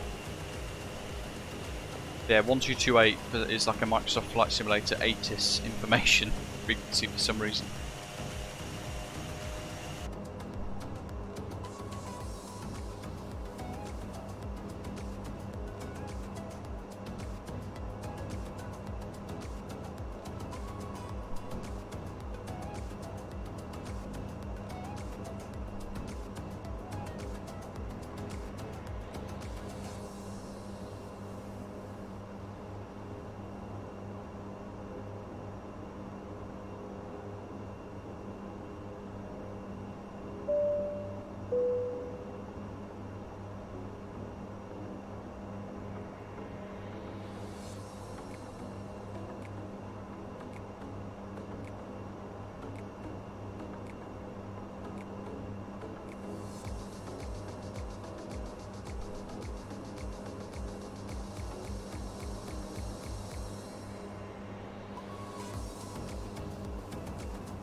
Today at 13:44.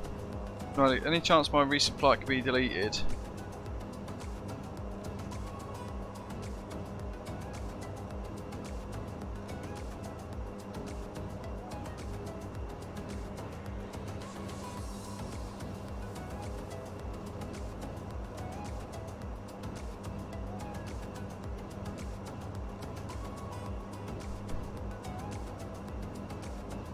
Right. 20 miles, MES6. So we've kind of briefed now for what to expect for the approach. We've got the minimum set. Arrow set. I didn't click that, did I? I clicked standard earlier, but I'm sure it went to standard. I must have twizzled it by accident and knocked it out at standard pressure. We're going to get fined loads today. My God.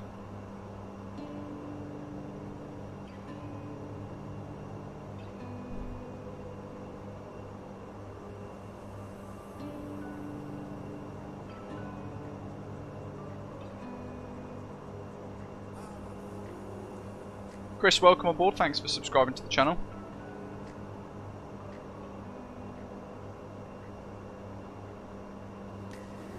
Hey, here we go. So turning in, Christchurch is somewhere kind of ahead of us actually. There's a little bit of a river that's coming up through there. Christchurch just beyond that. Almost there, folks. Been quite nice for a couple of hours.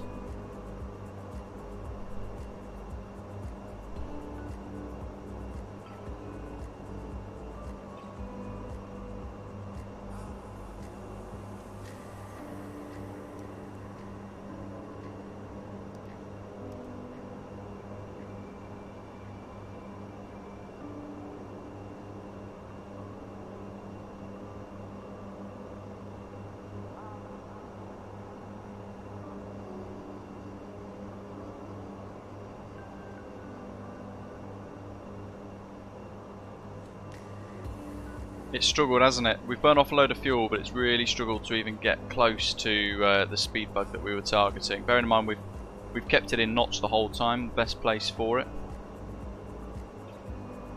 Just doesn't like it though. 210. That's all we're getting from her today.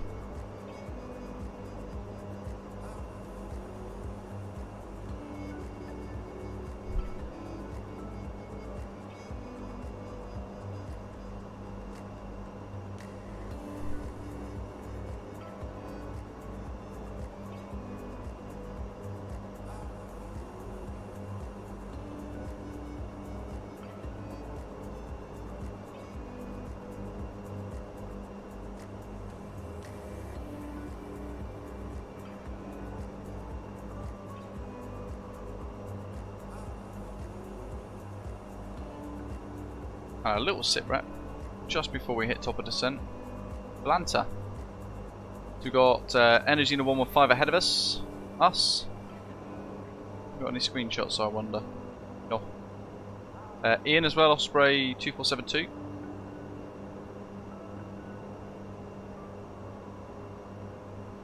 Oh yes, very nice. I can actually see the screenshots this time. Epic.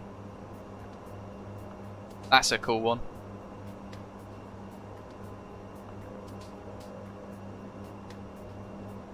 Passing Palmerston North there, the wind farms. Very nice. We've got Peter as well flying along. All manner of wildness.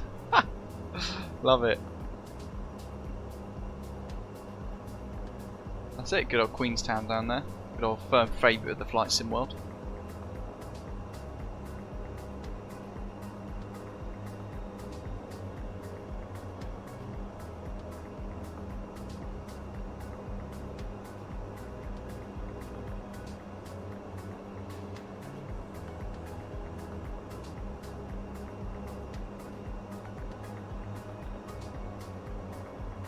Miles, 50 miles.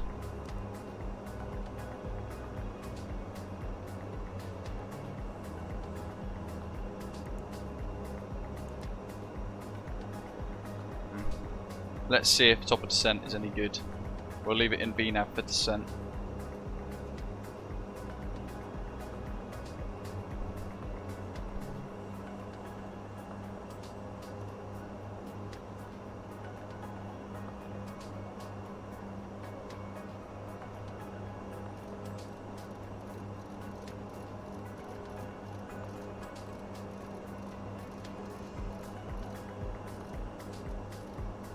What do we want? I think 2,000, isn't it? So, quick check of the charts. Adubu at 2,000 feet. Lovely. That'll do.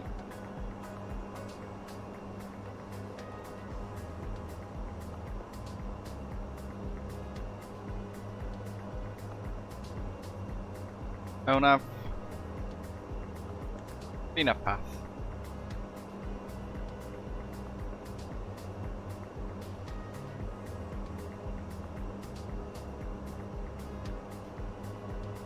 See how it does it.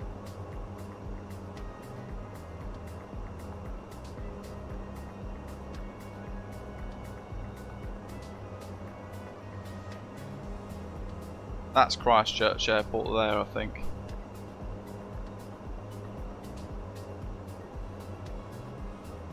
Come on, top of descent.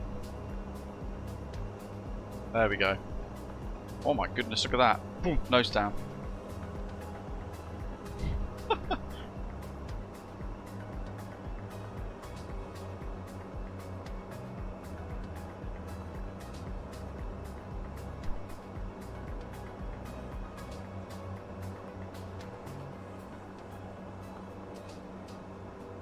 $220. So throttles at the moment are kind of there, a third of the way through the green arc there, just before reaching flight idle. It's holding us around 220-ish knots anyway, so that's all fine. Yeah, Doc, that makes sense. I think that's almost kind of what we did on the way into Napier, actually. Can't remember now. A little bit more off the throttle.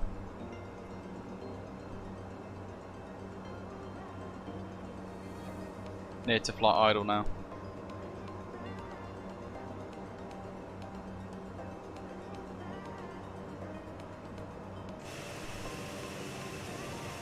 The old mountain to the South Island behind us.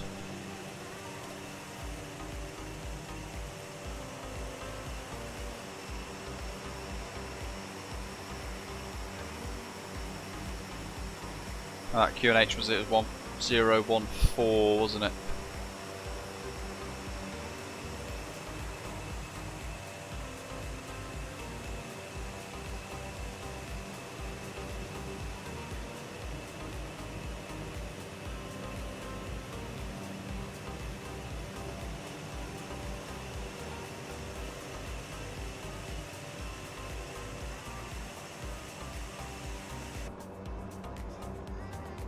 $224 still.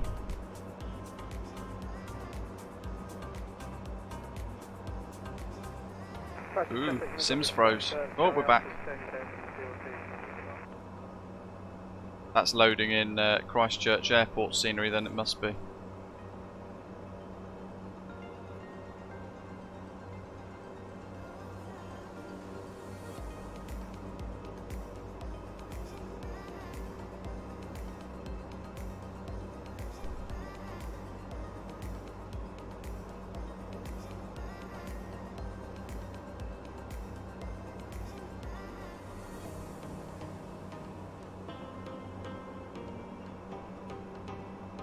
It's going to be really important here to keep our heading bug synced with our direction of travel.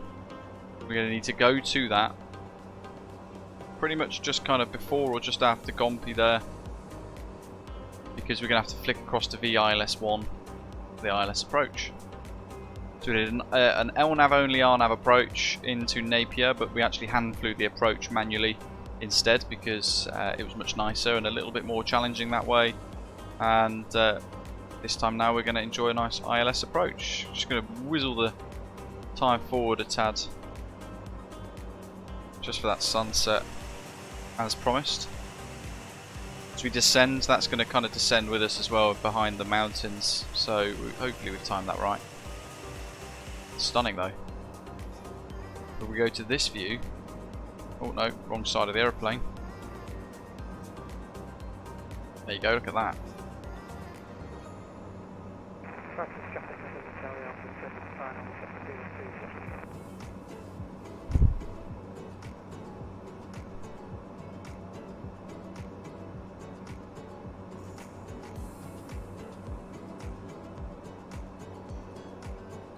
220 knots is still looking good. Got 20 miles to go. That seems quite high. 20 nautical miles. We're still at 10,000 feet.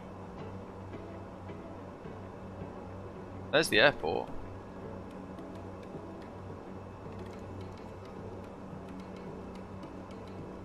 Vertical speed 17. That'll do us.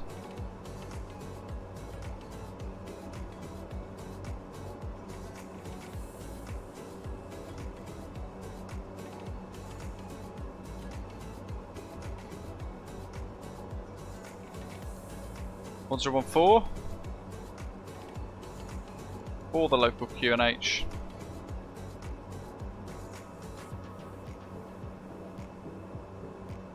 Christchurch traffic, Osprey 165 is inbound the field towards Gukam. Mex6 7 Alpha arrival expecting ILS runway 02 approach. ATR72-600 is the type. QNH 1014 Christchurch traffic. Christchurch traffic, November Charlie Alpha, shot final to touch and go. Wow.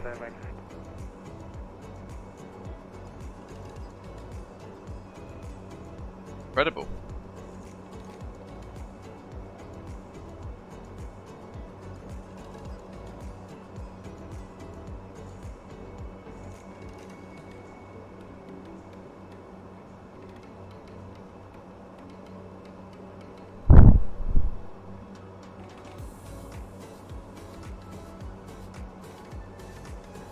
Over the coast.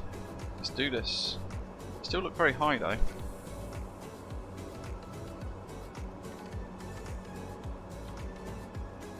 Speed the speed off. I'm ignoring the VNAV now.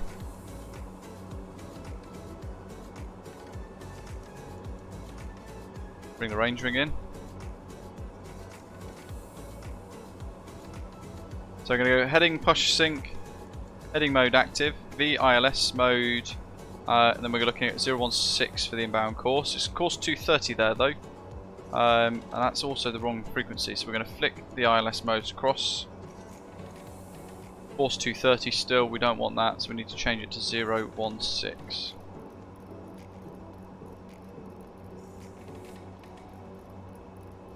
Christchurch traffic, New Zealand 115, turning final ILS 02, Christchurch traffic. 016. November Charlie Alpha turning west crosswind 02. We're going to orbit close miles to the west to avoid the IFR traffic. 6.3 miles. Look at that.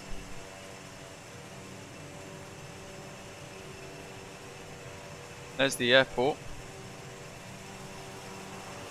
There's just wonderful haze as well.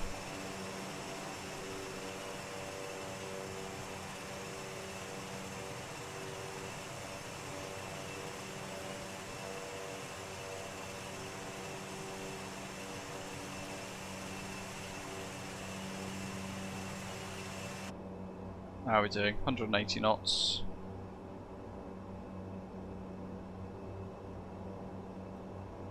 Go back to normal power. And it just wants to blast off too much. Christchurch traffic, November Charlie Alpha as a traffic on One final aircraft side. there.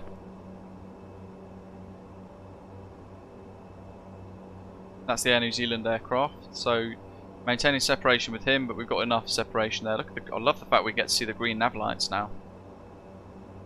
Ooh. Lights. Seatbelt signs. Oh my god. What else are we going to forget today? Jeez. What a mess. Love it. It's been like a little area. We've gone off-roading. We're going in dark without changing any of the light settings.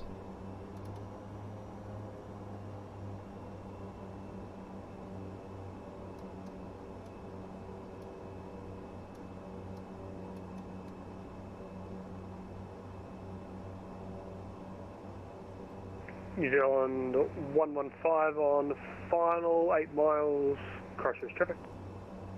800 foot per minute should be nice now.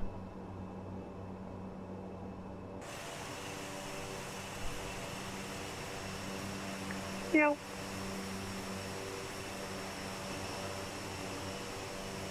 There's Christchurch.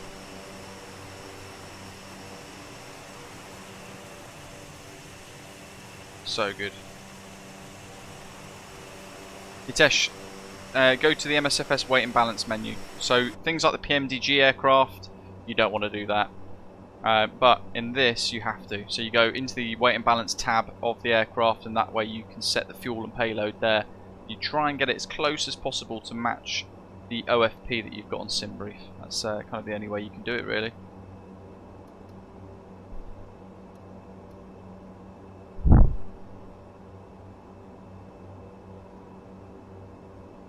Round that off, 100 feet to go. Gompy, round we go. Look at that, bang on 3,000. Very good. Christchurch traffic, Osprey 165 is passing Gompy. Inbound for the ILS02, number 2 I believe, to New Zealand on final. Oh!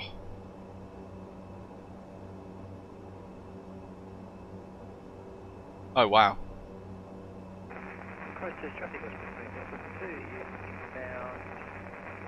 That's mega. 1014, passing through 5,700 feet. ILS runway 02, report established. Christchurch traffic.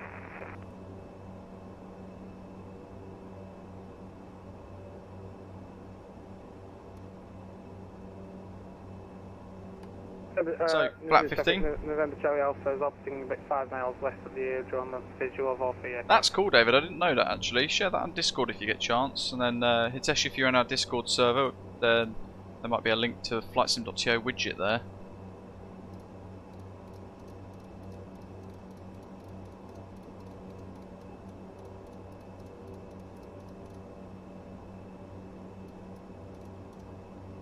0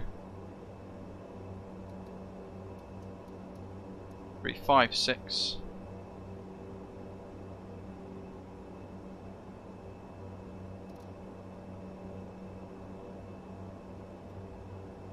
that'll do. 150. So we're intercepting kind of halfway into final.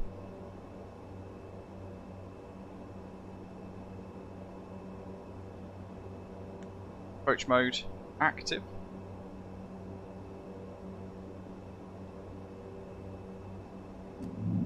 Gear down. A little bit more power.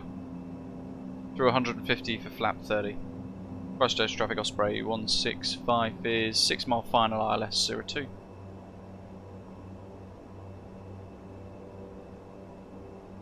Landing gear down 3 green, through 150 knots, flaps 30 set for landing, lights and signs all good, no white lights, do another warning, recall, no warnings, and we're briefed for the missed approach as well. Now on the glide. November Charlie Alpha, visual of the aircraft from final.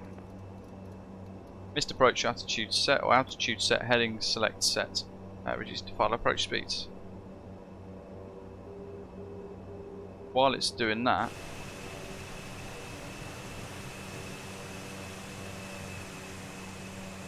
oh.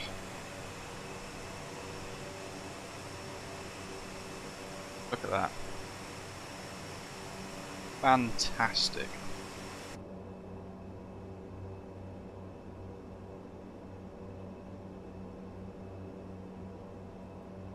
Christchurch traffic New Zealand 115 is exited Alpha 5, taxiing Foxtrot to gate 12.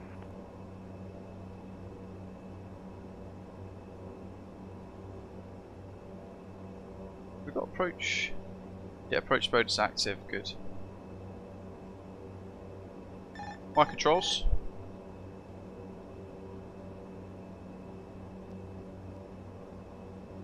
Because it's actually bringing us in a little lower than I wanted it to. So I'm actually going to use that as a way to decelerate the aeroplane a little bit.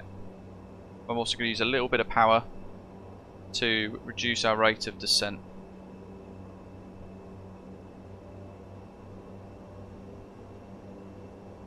Be proactive with it.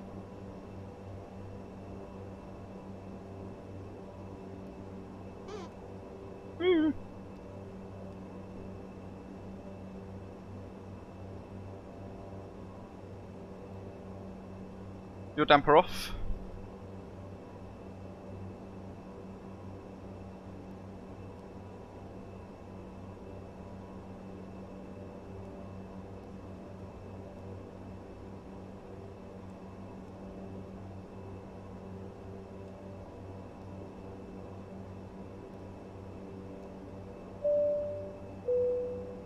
Daniel 2, welcome. Thanks for subscribing to the channel.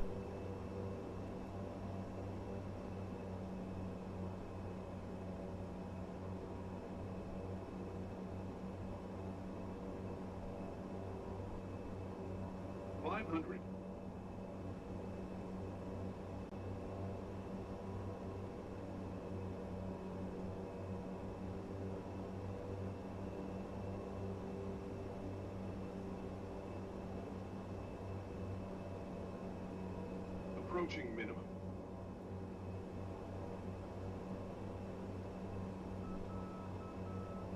$200 minimum. Continue. Minimum. Looking ahead. 100.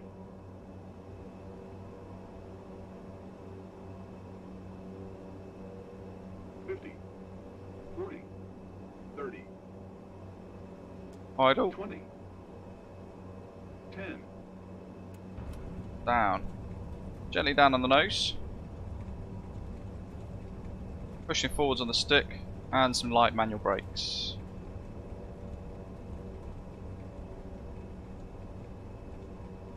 $70 knots. Look at that.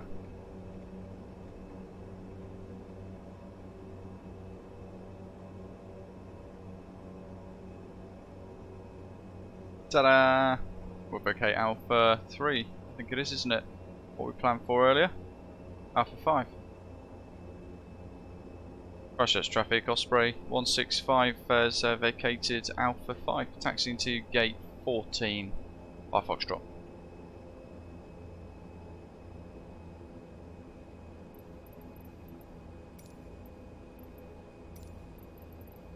Ah, where's that one gone?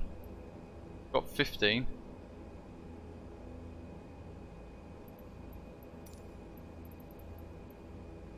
None of those.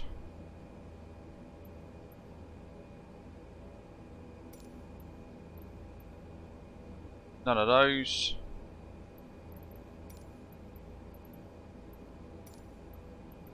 None of those. Weird.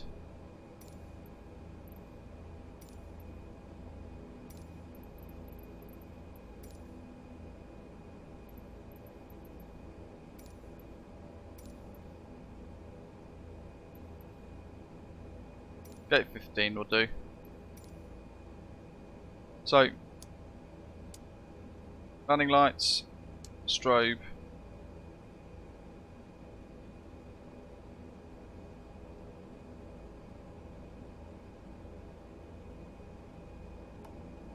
Flaps. Top left, there's our touchdown, right on the touchdown zone, love it. Happy with that.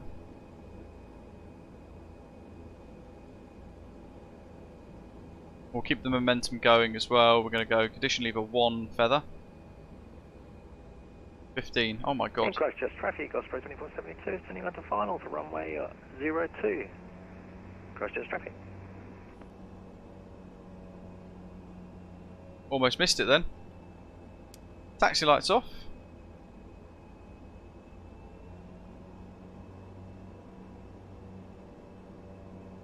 Oh, there's so much paint on the tarmac.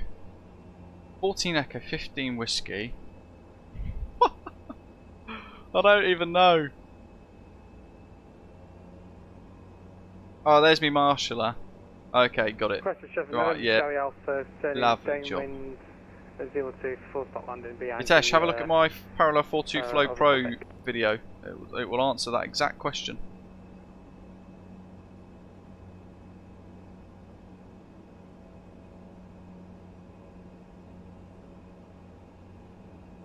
Right, I can see the stop line.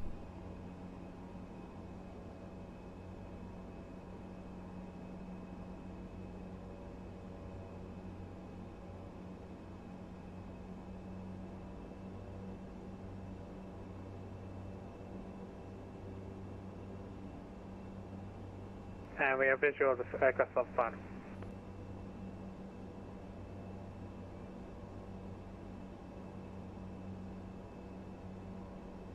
He's trying to get me to stop.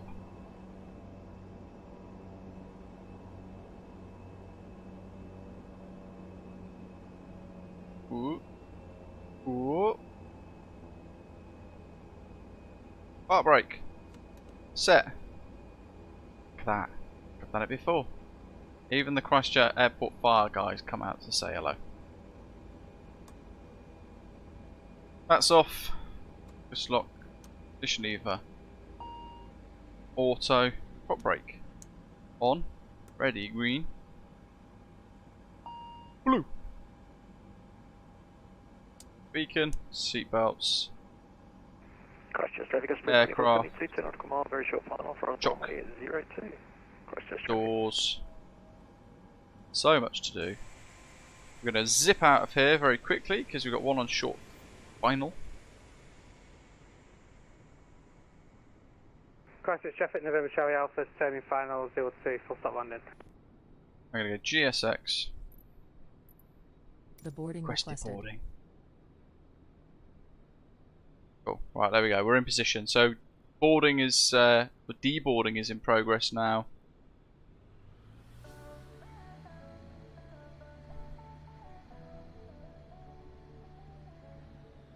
Great, because Volanta still thinks we've got engines on. Passengers deboarding starting. Which means I can upload my last couple of screenshots before I end the flight.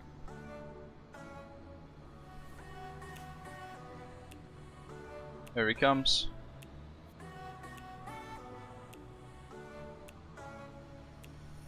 Ooh, that's VATSIM trying to work out roughly where he is. He's down.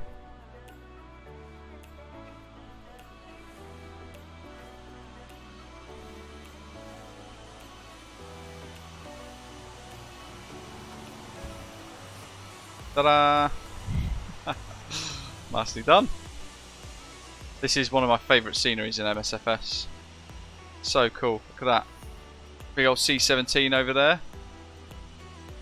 We've got the big Hercules with the jet-assisted takeoff stuff as well. We've got 2 of them, in fact, parked up. Whew.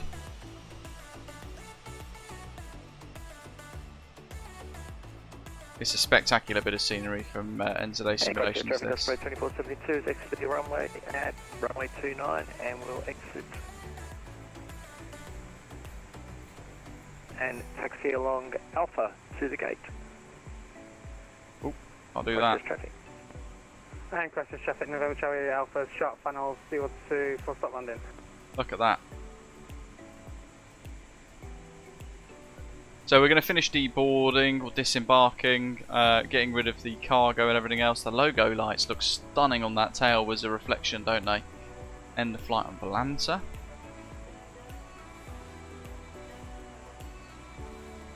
And then on New Sky, we're going to close the log and see what score we got. Yeah, altimeter not standard, pressure in cruise, -50. Less of a hit than I thought it would have been actually, but yeah, my cock up there. Still a slight profit. Free flights aren't that profitable for us in the New Sky worlds compared to scheduled services, which I think offer about 40% more money. Hitesh, no. Don't download Orbex New Zealand Mesh. I think they told people not to buy it because of it being a bit balked. Unless they fixed it, I don't know. I don't have it installed, you don't need it.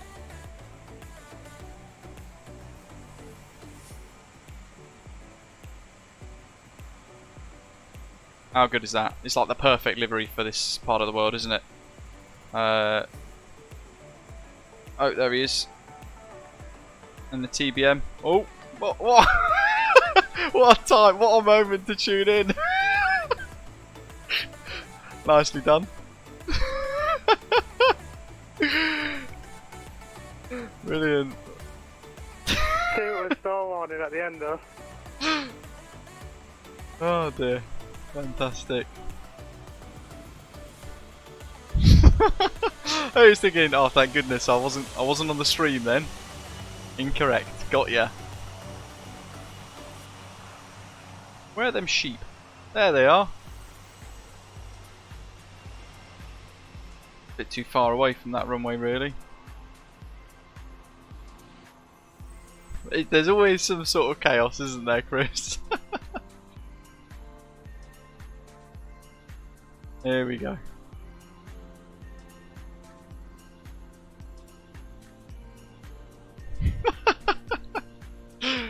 Oh, I'm going to turn that down. I wanted to actually have that become a screenshot.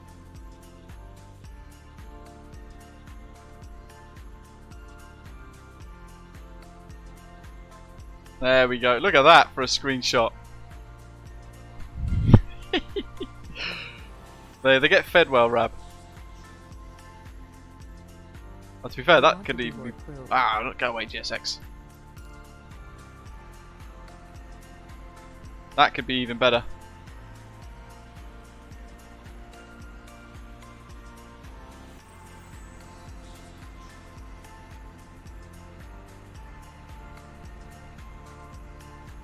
Love it.